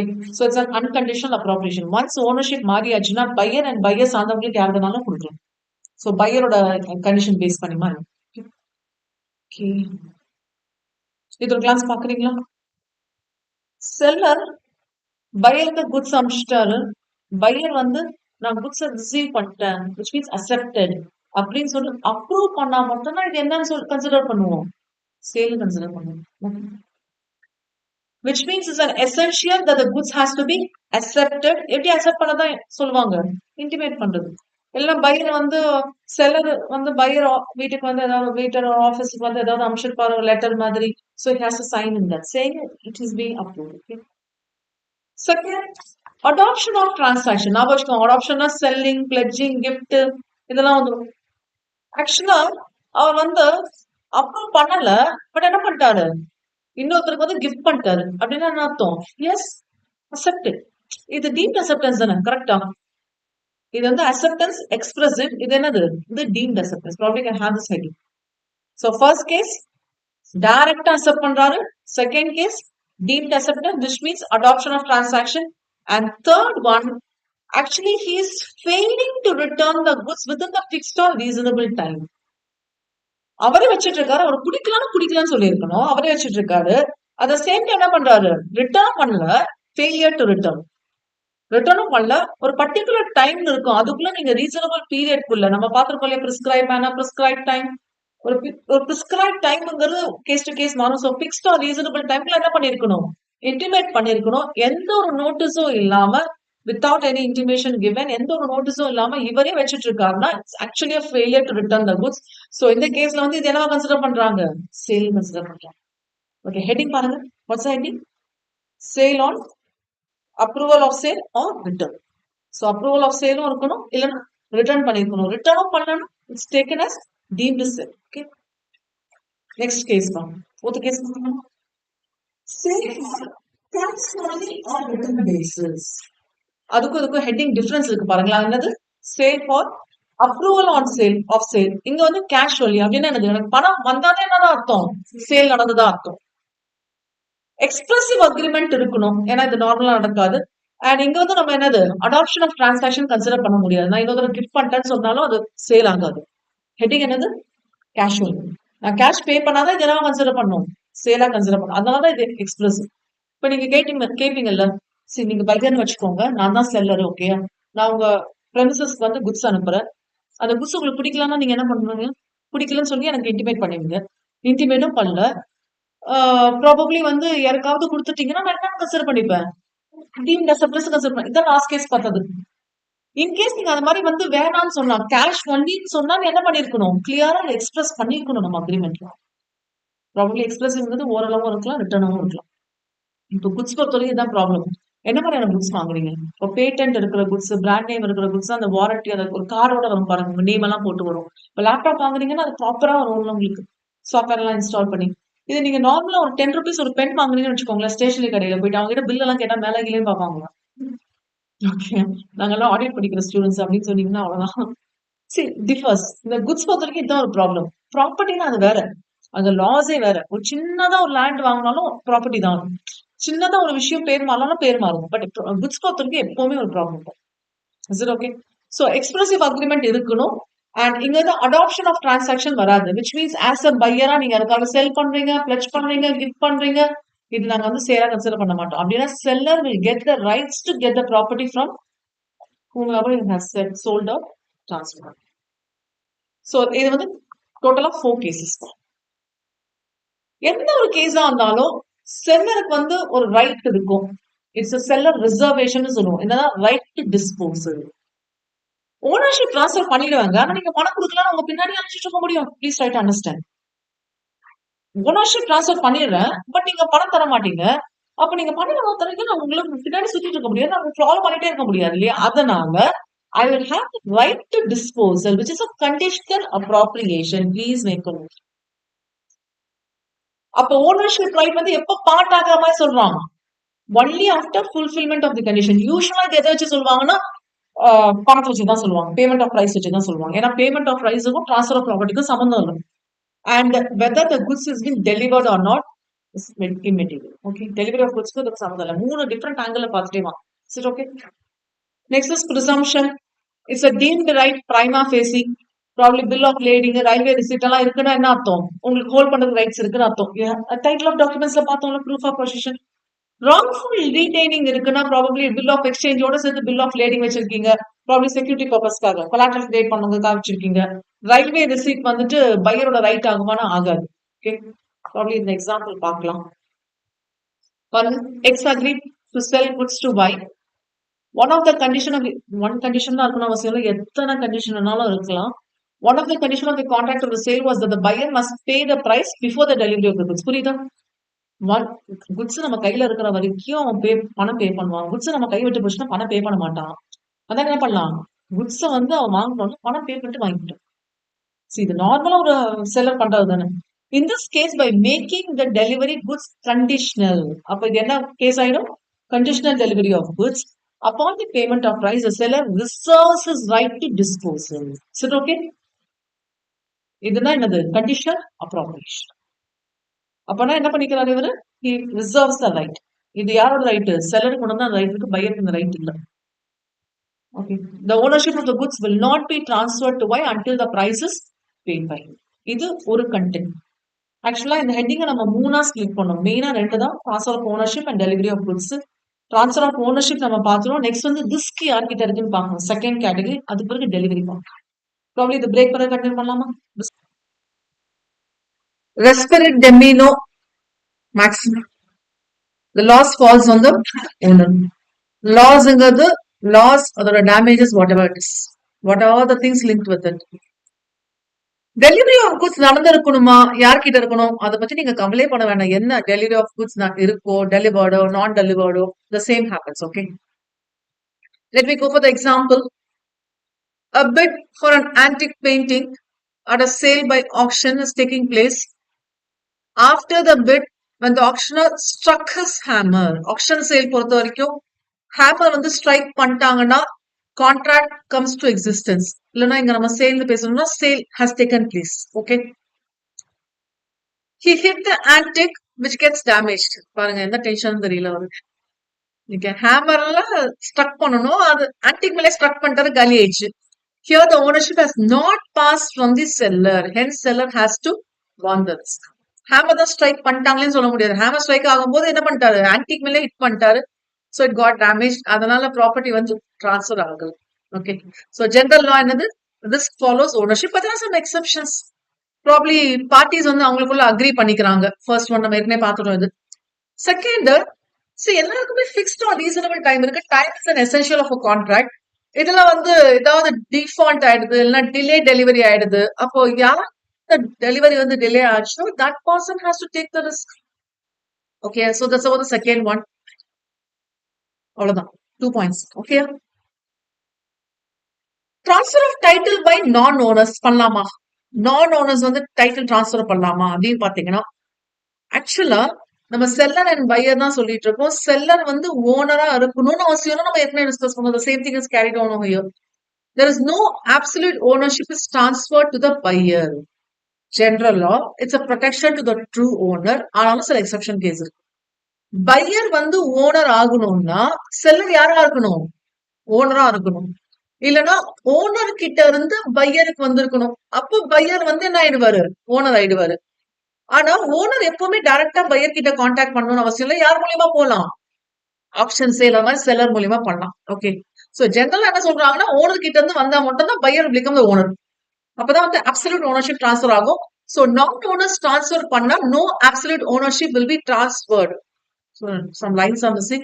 Will be transferred. No absolute ownership will be transferred to the buyer. என்ன ரீசனுக்காக வச்சிருக்காங்கன்னா அது ட்ரூ ஓனர் இருக்காங்களே அவங்களை ப்ரொடெக்ட் பண்ணோம்ல, அதுக்காக. Who's the true owner? Actual owner தான் true owner. True owner has to be protected. Let me go for the example. நம்ம bike example பார்த்தோம் இல்லையா, theft bike. இங்க வந்து theft horse. X stole a horse and delivered it to bike auctioneer for the purpose of selling it. Y sold the horse to Z at an auction sale. Z obtains no title of the horse. ஏன்னா யாரும் true owner? யாரோடது? Z ஓடதா? X order. X stole a horse and delivered to Y. X stole a horse and delivered to Y. Y sold to Z. Okay, true owner யாருன்னு சொல்லல. Stole a horse. அப்போ horse ஓட owner வச்சுக்கலாம். அதானே correct. Actually இப்படிதான் நீங்க answer பண்ணோம். Name பண்ணல இல்லையா? இப்போ horse ஓட ஓனர் தான் ட்ரூ ஓனர். horse ஓட ஃபர்ஸ்ட் ஓனர் தான் true owner. Exception, which means what? Non-owners can sell, which means transfer of property will take place. First one, non-owner or owner by estoppel. நம்ம பார்த்தோம் இல்லையா, agency by estoppel, the same thing will carry over. So the true owner intending the buyer to believe the seller by inducing some actions or omissions. Okay, example, A said to buy, A said to the buyer B in the presence of C, in the presence of C, கொஞ்சம் note பண்ணுங்க, that A is a true owner of the horse. C என்ன பண்ணிருக்கணும்? சைலண்டா இருந்துட்டாரு. C என்ன பண்ணிருக்கணும்? இல்லன்னு சொல்லிருக்கணும்ல, defend பண்ணிருக்கணும், ஒண்ணுமே சொல்லலாம். C remains silent though the horse belonged to him. B bought the horse. Here the buyer B will get the valid title. So in the presence of C ஒன்னு and C remained silent. இது ரெண்டு நாள் என்னாச்சு, நமக்கு வந்து ownership clear-ஆ transfer. This is what you call as owner by estoppel, even though he is not a true owner. Second type, mercantile agent. So mercantile agent க்கு நார்மலா அந்த ரைட்ஸ் இருக்குல்ல, he is an agent. Law of agency அப்படியே வந்துடும். So problem நீங்க note பண்ணிக்கலாம் இங்க. Law of agency.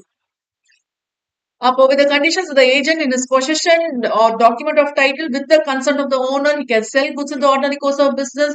And please make know the buyer has to buy in good faith and no notice of the agent of no authority to sell. இது ரெண்டும் implied. Please make a note. Buyer வந்து அதை நம்பி வாங்கியிருக்கணும், doubt இருக்கக்கூடாது. And இவருக்கு வந்து authority இல்ல, sale பண்ணக்கூடாதுன்னு அத்தாரிட்டி இல்லன்னு சொல்லி தெரிஞ்சிருக்க கூடாது. No notice of the agent for no authority to sell. இந்த ரெண்டு condition important. Third one of several joint owners. இதுவும் நம்ம ஏற்கனவே பார்த்துட்டோம். 2-3 ஓனர்ஸ் இருந்தாங்கன்னா யார்கிட்ட பொசிஷன் இருக்கோ அவங்க மட்டும் டிரான்ஸ்ஃபர் பண்ணா பத்தாது, மிச்சவங்களோட கன்சென்டோட இருக்கணும். அண்ட் இன்கேஸ் இதெல்லாமே கரெக்டா இருக்கும்னு நினைச்சாருன்னா he has no notice of authority to sell இருக்கணும். ஓகே, அப்படின்னா அவருக்கு தெரிஞ்சிருக்கவே கூடாது. நீங்க தெரிஞ்சுதான் என்ன பண்ணிருப்பீங்க, கேட்டுருப்பீங்கல்ல. ஒரு டாக்குமெண்ட் பாக்குறீங்க, அதுல 3 பேர் ஓனர் மாதிரி காமிக்கிறாங்க, நீங்க என்ன கேட்பீங்க? மிச்சம் 2 பேர் என்னாச்சுன்னு கேட்பீங்க. அவங்களுக்கு தெரியுமான்னு கேட்பீங்க. உங்களுக்கு ஏதாவது டவுட் வந்துச்சுன்னா அவங்க கிட்ட சைன் வாங்கிட்டு வாங்கன்னு சொல்லுவீங்க. So this usually happens. Okay. Fourth one, a person in possession under a voidable contract and not rescinded. Voidable contractனா தெரியும், பார்க்கிறதுக்கு என்னவா இருக்கும், அது வேலிடாவே தெரியும். அது voidable சொல்லிட்டு எப்பயாவது ஒருத்தங்க அவாய்ட் பண்ணும்போது தான் அது voidable contract இருக்கும்.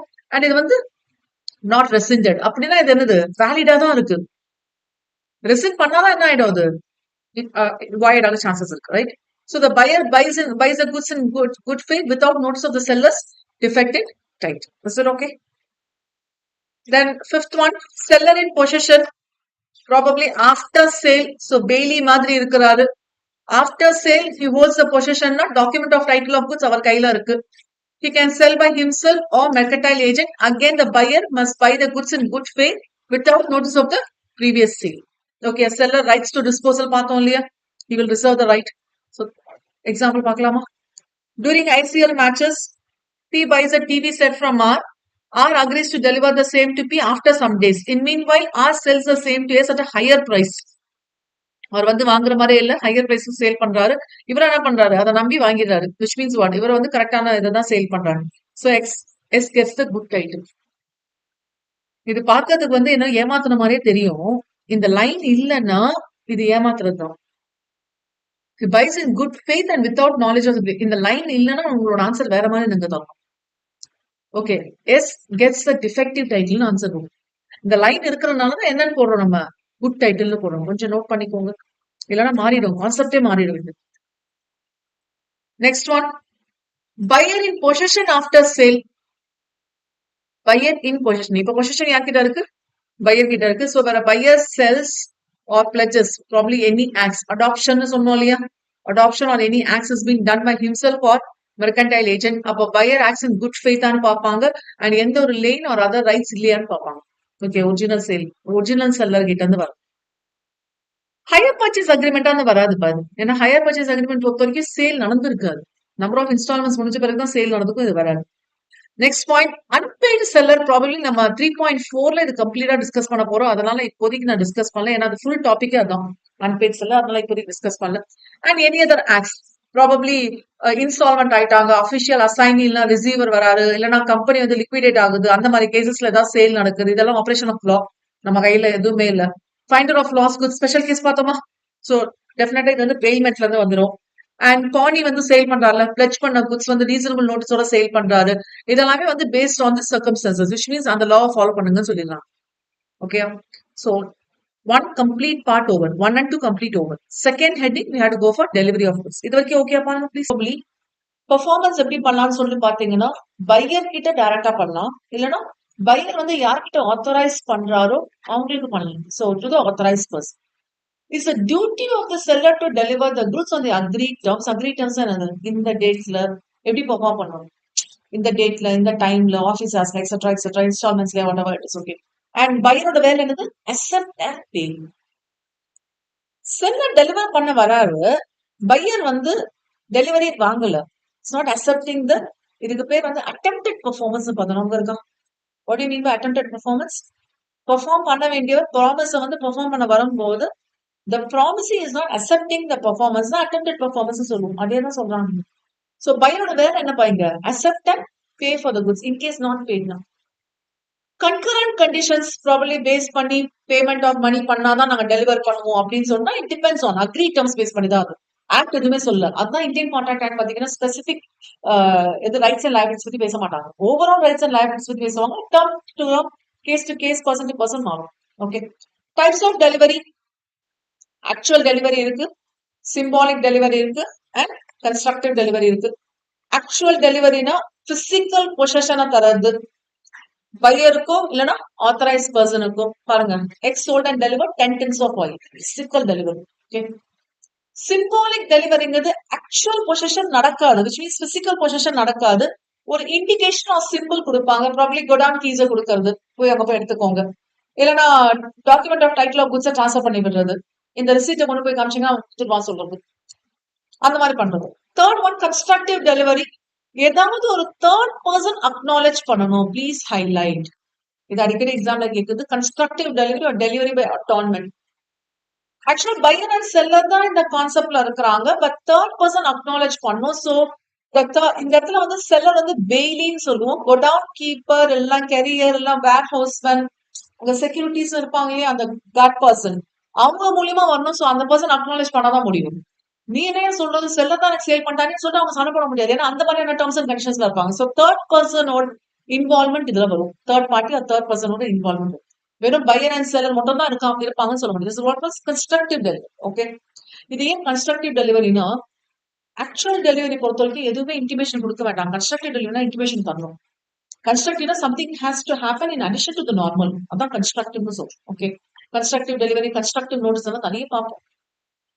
எஃபெக்டிவ் டெலிவரி, ஆஃபன் ரிப்பீட்டட், எப்படி எல்லாம் ட்விஸ்ட் வைக்காங்கலாம் தெரியாது, எல்லாமே ஈஸியா இருக்கிற மாதிரி அப்படியே கொலோக்கியலா பேசுற மாதிரி இருக்கும், பட் ஒவ்வொரு பாடம் இம்பார்ட்டன்ட். எஃபெக்டிவ் டெலிவரி எஃபெக்டிவா இருக்கணும்னா நம்ம எப்படி ஆஃபர் வேலிடா இருக்கணும்னா, அக்செப்டன்ஸ் வேலிடா இருக்கணும்னா, கன்சிடரேஷன் வேலிடா இருக்கணும்னா எசென்ஷியல்ஸ் பார்க்கணும். அதே மாதிரி டெலிவரி எஃபெக்டிவா இருக்கணும்னா என்னென்ன பாயிண்ட்ஸ் இருக்கணும்? பார்ட் டெலிவரி இருக்கலாமா? பார்ட் டெலிவரி இருக்கலாம், பட் அதோட இன்டென்ஷன் வந்து செப்பரபிளா இல்லாம இருக்கணும், which means agreed terms இருக்கணும், நான் வச்சுக்கோங்க. Second, buyer to apply for delivery. Probably delivery வந்து எப்ப பண்ணுவாங்க? ஒன்லி பேமெண்ட் பண்ண பிறகுதான் பண்ணுவாங்க. அது யூஸ்வலா அப்படிதானே இருக்கும். நீங்க நார்மல் டேர்ம்ஸ்ல பாருங்களேன், நீங்க வந்து புக் பண்ணிட்டு போனா ஒன்னா டெலிவர் பண்ணிடுவாங்களா? பணம் பேமெண்ட் தான் டெலிவர் பண்ணுவாங்க. அட் லாஸ்ட் வந்து நம்ம நினைச்சிட்டு இருக்கோம் ஓனர்ஷிப் டிரான்ஸ்ஃபர் ஆகுதுட்டு, ஓனர்ஷிப் எப்ப டிரான்ஸ்ஃபர் பண்ணுவோம்? பணம் பேமெண்ட் தான் டிரான்ஸ்ஃபர் பண்ணுவோம். ஓகே, சோ அன்லெஸ் அக்ரீட்னு சொல்லிடுவோம். Third one, place of delivery பார்ப்பாங்க. ப்ராபபிலி கான்ட்ராக்ட்ல ஸ்பெசிஃபை பண்றது, சேல் ஒரு அக்ரிமெண்ட் செல்ல, ப்ராபபிலி எப்படி மேனுஃபேக்சர் பண்றாங்க, ப்ரொடியூஸ் பண்றாங்க, அதை பேஸ் பண்ணி வந்துடும். Time for delivery or tender for delivery, இதெல்லாம் ரீசனபிலிட்டி பார்த்து. Goods in the possession of a third person, இதுக்கு பேர் என்னன்னு சொன்னோம், இப்பதானே பார்த்தோம். கன்ஸ்ட்ரக்டிவ் டெலிவரி டிபெண்ட்ஸ் ஆன் யார்கிட்ட இருக்குன்ட்டு. And yes, please make a note. Expenses யாருப்பா பேர் பண்ணும்? ஜென்ரலா டெலிவரபிள் ஸ்டேட்ல வந்து மாத்ததுக்கு நாட் டெலிவரபிள் ஸ்டேட்ல மாத்ததுக்கு உண்டான எக்ஸ்பென்ஸ் வந்து செல்லர் பேர் பண்ணும். டெலிவரபிள் ஸ்டேட்ல இருந்து அவர் வீட்டுக்கு கொண்டு போறதுக்கு பையர் பேர் பண்ணும். ஓகே, ரிஸ்க் வேற எக்ஸ்பென்சஸ் வேற ஞாபகம் வச்சுக்கோங்க. எக்ஸ்பென்சஸ்னா டெலிவரபிள் ஸ்டேட்ல கொடுக்கறது எக்ஸ்பென்சஸ், இங்க நம்ம பாக்குறது டெலிவரிக்காக சொல்றது. ரிஸ்க் ஃபாலோஸ் ஓனர்ஷிப் வேற. இப்ப நம்ம இது பார்த்தோம் இல்லையா, ஆயில் ட்ரம்ஸ்ல ஃபில் பண்ணும்போது ஃபயர் பிரேக் அவுட் ஆகுது.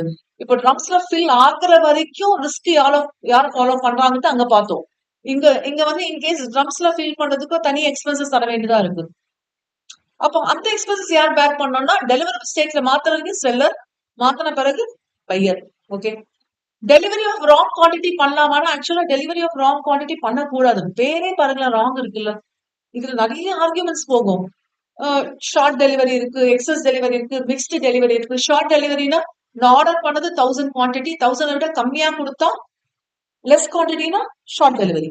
எக்ஸஸ் டெலிவரினா 1000 விட அதிகமா இருந்தா சோ மோர் தென் 1000 அப்படி இருந்துச்சுன்னா எனக்கு வந்து இது என்ன ஆயிடும்னா ப்ராப்ளம் மோர் தென் 1000. ஓகே, எக்ஸஸ் டெலிவரி ஆயிடும். மிக்ஸ்டு டெலிவரினா சேல் பை டிஸ்கிரிப்ஷன் 2-3 டிஸ்கிரிப்ஷன்ல இருக்கிறது தரது, அது வந்து மிக்ஸ்டு டெலிவரி. ஓகே, இது வந்து யூஸ்வலா என்னன்னு சொல்லுவாங்க, ராங் டெலிவரின்னு சொல்லுவாங்க.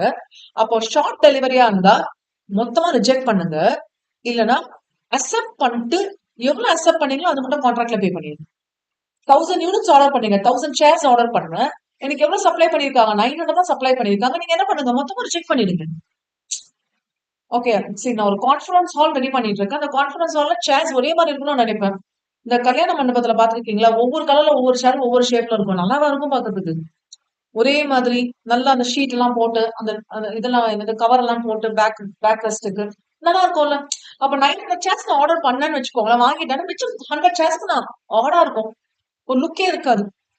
அப்ப நான் என்ன பண்றேன், மொத்தமா ரிஜெக்ட் பண்றேன். இல்லன்னா என்னது, இது 100 இந்த கடையில கிடைக்கலாம், அந்த கடையில இருக்கணும். நார்மலா ஒரு சில பேட்டர்ன் சேர்ஸ் பாத்திருக்கீங்களா, எல்லா கடையிலயும் கிடைக்கும். ஒரு ஸ்டூல் பேட்டர்ன்ஸ் பாத்திருக்கீங்களா, எல்லா கடையிலயும் கிடைக்கும். அப்ப என்ன அக்செப்ட் பண்ணிக்கலாம், இந்த 900 மட்டும் பே பண்ணிப்போம், முடிச்சது. ஏன்னா திரும்ப நான் இன்னொரு ஷாப்புக்கு போனா அவன்கிட்ட 1000 கேட்கணும், அவன் 1000 வச்சுப்பானான்னு தெரியல. Okay, second excess delivery. Accept the correct quantity or accept the whole quantity and pay. நீங்க ஆர்டர் பண்ணது 1000 பட் வந்து ரீச் ஆனது என்னது 1100. அக்செப்ட் த கரெக்ட் குவான்டிட்டி 1000 மட்டும் அக்செப்ட் பண்ணிட்டு பேலன்ஸ் 100 ரிஜெக்ட் பண்ணிடணும், நான் வச்சுக்கோங்க, ரிஜெக்ட் பண்ணணும். இல்லனா ஹோல் குவான்டிட்டி அக்செப்ட் பண்ணிட்டு நீங்க 1000 ப்ராபபிலி பே பண்ணிருந்தீங்கன்னா now you pay for another 100 to do this one. Okay, reject the whole, safe. Okay, third, safe உங்கிறது கேஸ் டு கேஸ் மாறும், பட்ஜெட் அதெல்லாம் சொல்றேன் சேஃப். தேர்ட் வந்து mixed delivery, you accept the correct quantity or reject the whole. இங்க வந்து probably நான் 1000 யூனிட்ஸ்ல oil வாங்கினேன், foreign refined and normal refined. இதுல வந்து 900 tons ஆஃப் ஆயில் வந்து ஃபாரின் ரிஃபைன்டு சன்ஃபிளவர் ஆயில், மிச்சம் 100 வந்து எனக்கு வேற ஏதோ which means ஃபாரின் ரிஃபைன்ட் இல்ல, சேல் பை டிஸ்கிரிப்ஷன்ல வந்தது. ஓகே, அப்போ இந்த 900 நான் அக்செப்ட் பண்ணலாம், இல்லன்னா என்ன பண்ணலாம், கம்ப்ளீட்டா ரிஜெக்ட் பண்ணிடலாம். Okay, next one, delivery of goods by instalment பண்ணலாமானா ஞாபகம் வச்சுக்கோங்க, இதுவும் குட் டெலிவரி இல்ல அன்லெஸ் அக்ரீட். பாருங்க, இன்ஸ்டால்மெண்ட் அண்ட் பேமெண்ட் இமீடியட்டா பண்ணலாம், இன்ஸ்டால்மெண்ட்ல பண்ணலாம், பார்ட் பண்ணலாம், எப்படி வேணாலும் பண்ணலாம். 5 மோட்ஸ் இருக்கு. அப்போ இது யூஸ்வலா குட் டெலிவரி இல்ல, பட் நீங்க அக்ரி பண்ணிட்டீங்கன்னா ஓகேங்க தாங்க அப்படிங்கிறாங்க. Okay, delivery to carrier or wharfinger, இது வந்து டீம்டு டெலிவரி சொல்லுவோம். இதுக்கு பேர் என்ன ஆக்சுவல் டிரான்ஸ்மிஷன். ஏன்னா லா படி இது அக்செப்டட், ஏன்னா அவங்க ஆத்தரைஸ் பர்சன் இல்ல, பையர் கிட்டயும் இல்ல பையரோட ஏஜென்ட்ஸ் கிட்ட. இன்கேஸ் வந்து பையர் என்ன இந்த மாதிரி கேரியர் வார் ஃபிங்கர்ல வந்து டெலிவர் பண்ணிட்டாங்க, பண்ணுங்க பண்ணிட்டாங்கன்னு சொன்னா இது என்ன அர்த்தம், அக்செப்ட் பண்ணிட்டதான் அர்த்தம். Is it okay? டிட்டோரியேஷன் கெட்டு போயிடுறது டூரிங் டிரான்ஸ்ஃபர், யூஸ்வலா இதுதான் ஒரு problem. Incidental losses would be borne by the buyer even if the seller sends at his own risk. யூஸ்வலா செல்லர் வந்து அமிச்சாலும் ஓனர்ஷிப் யார்கிட்ட இருக்கும், பையர் கிட்ட வந்துடும். ஓகே, அதனால அந்த லாஸ் வந்து யார் பேர் பண்ணி ஆகணும், pier. Let me go for the example. P sold to Q a certain quantity of iron rods in a proper vessel. The rods got rusted, okay, but did not lose its merchantability and the deterioration was not necessarily incidental to its transmission. So it's not bound to reject the goods. கொஞ்சம் கேர்ஃபுல்லா பாருங்க.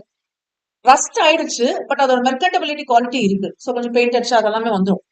So அந்த மாதிரி இருக்கிறதுல வந்து is not necessarily incident to the transmission. அதெல்லாம் reject பண்ண முடியாது. ப்ராப்ளம் டேமேஜஸ் வேணா கிளைம் பண்ணிக்கலாம். வேலை அதிகமாயிடுச்சு, டேமேஜஸ் வேணா கிளைம் பண்ணிக்கலாம்.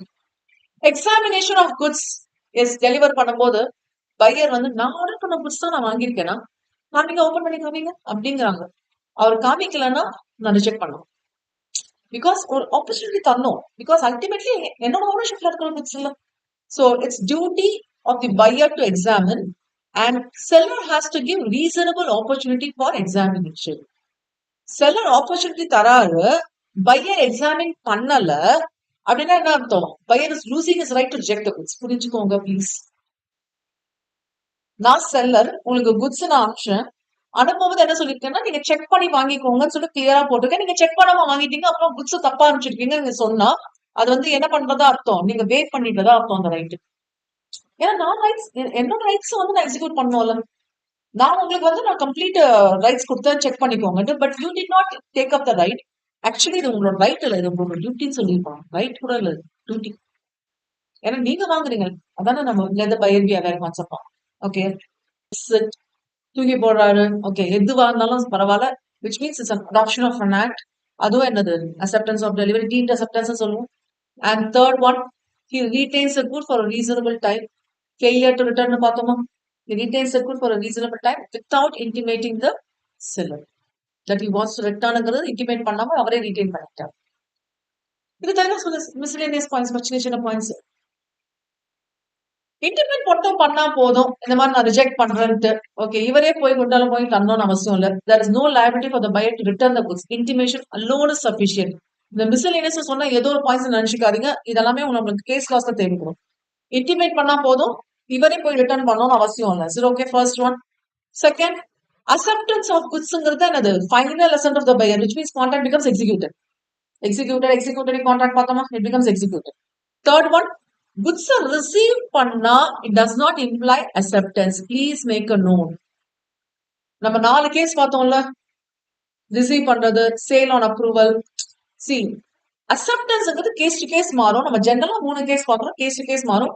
சும்மா ரிசீவ் பண்ணி வச்சுக்கிறது வந்து என்னவா மாறாது, அது அக்செப்டன்ஸா மாறணும்னு அவசியம் இல்லை. Okay, fourth one, completion of contract, பையரோட அக்செப்டன்ஸ் இருக்கணும் and also payment of goods. Fifth one, செல்லரோட பொசிஷன் என்னன்னு பாத்தீங்கன்னா bailee. Okay, in case goods வந்து அவர் கையிலே இருக்குன்னா அது என்னது? பெய்லி. அதுக்குள்ள சார்ஜஸ் வந்து பையர் பே பண்ணுவாங்க. ஓனர்ஷிப் மாறிடுது, அவர் குட்ஸ் வச்சுட்டு ஒரு 4 நாள் கழிச்சு வந்து எடுத்துக்கிறான்றாரு. அப்ப 4 நாளுக்கு நான் இடத்த அடைக்கிறது இல்ல, ஸ்டோரேஜ் ஸ்பேஸ். அப்ப என்ன பண்ணலாம்? சார்ஜஸ் வந்து நீங்க இது பண்ணிக்கலாம். Sixth one, it's a buyer liability for negligence or refusing the delivery. Okay, so the வரணும். And seventh one, unwillingness to take the delivery after seller's request, when he is liable for any loss and reasonable charge will be paid. Okay, so இது நார்மலா வந்துடும். நார்மலா owner தானே position எல்லாம் wait பண்றது. So that's about this heading.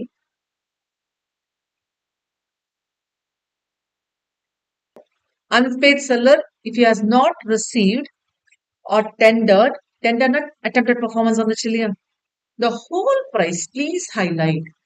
ஒரு part payment மட்டும் கொடுத்துட்டு அதான் கொடுத்துடல சார், அப்படி இல்ல, ஹோல் பிரைஸ். ஓகே, இல்ல நெகோஷியபிள் இன்ஸ்ட்ருமெண்ட்ஸ் வந்து டிஸ்ஹானர் ஆயிருந்தாலும் அன்பேட் செல்லர் தான். செக் வந்து பவுன்ஸ் ஆயிடுச்சு. X sold certain quantity of jute to Y for 10,000. Y paid 5,000 and failed to pay the balance. இந்த கேஸ்ல செல்லரை நம்ம பெய்லின்னு சொல்ல முடியாது. எப்போ பெய்லின்னு சொல்லுவோம்னா, வாங்கிட்டு வச்சுட்டு போயிருந்தா மட்டும்தான் பெய்லி. அன்பெய்டா இருந்தா பெய்லி நம்ம சொல்ல மாட்டோம். Okay, and it's not applicable with respect to the loss of rights. Probably payment வந்து 5,000 கொடுத்தோம்னா பரவாயில்லங்க சார் அப்படின்னு சொல்லிட்டாங்கன்னா பே பண்ணிடுறேன். Okay, so wait for the acceptance of payment, இதான் டெண்டரிங்னு சொல்லுவோம். ஓகே, அட்டெண்டட் பெர்ஃபார்மன்ஸ் சொல்லுவோம். Okay, rights of an unpaid seller classify பண்ணுங்க. 2 விதமான கிளாசிபிகேஷன். ஃபர்ஸ்ட் ஒன், குட்ஸ் மேல ரைட் எக்ஸிக்யூட் பண்ணலாம். குட்ஸ் அவர் கையில இருந்ததுன்னா. குட்ஸ் அவர் கையில இல்லைன்னா பையர் மேல எக்ஸிக்யூட் பண்ணலாம். குட்ஸ் அவர் கையில இருந்ததுன்னா குட்ஸ் மேல எக்ஸிக்யூட் பண்ணலாம், இல்ல பையர் மேல எக்ஸிக்யூட் பண்ணலாம்.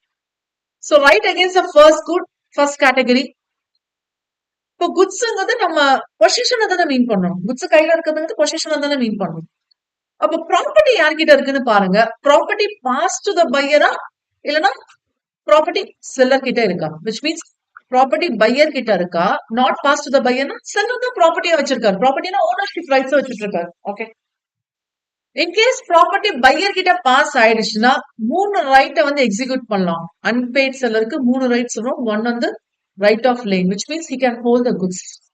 ஓனர்ஷிப் பாஸ் ஆயிடுச்சு, பேமெண்ட் தர மாட்டேங்கிறான், அப்ப என்ன பண்ணலாம், குட்ஸை கையில வச்சுக்கிறேன், பேமெண்ட் கொடுத்துட்டு வாங்கி கரெக்டா லாஜிக்கலா பாத்தீங்கன்னா மேட்ச் ஆயிடும். Right of stoppage in transit, goods வந்து அவன் பேமெண்ட் பண்ணிடுவான்னு சொல்லிட்டு நான் குட்ஸ் அம்சன், ரோட் அம்சன், பட் அவன் வந்து பேமெண்ட் பண்ண முடியாத சிச்சுவேஷன். இந்த ரைட் எப்ப எக்ஸிக்யூட் பண்ணலாம்னா இன்ஸ்டால்மெண்ட் கேஸ்ல தான் எக்ஸிக்யூட் பண்ணலாம்.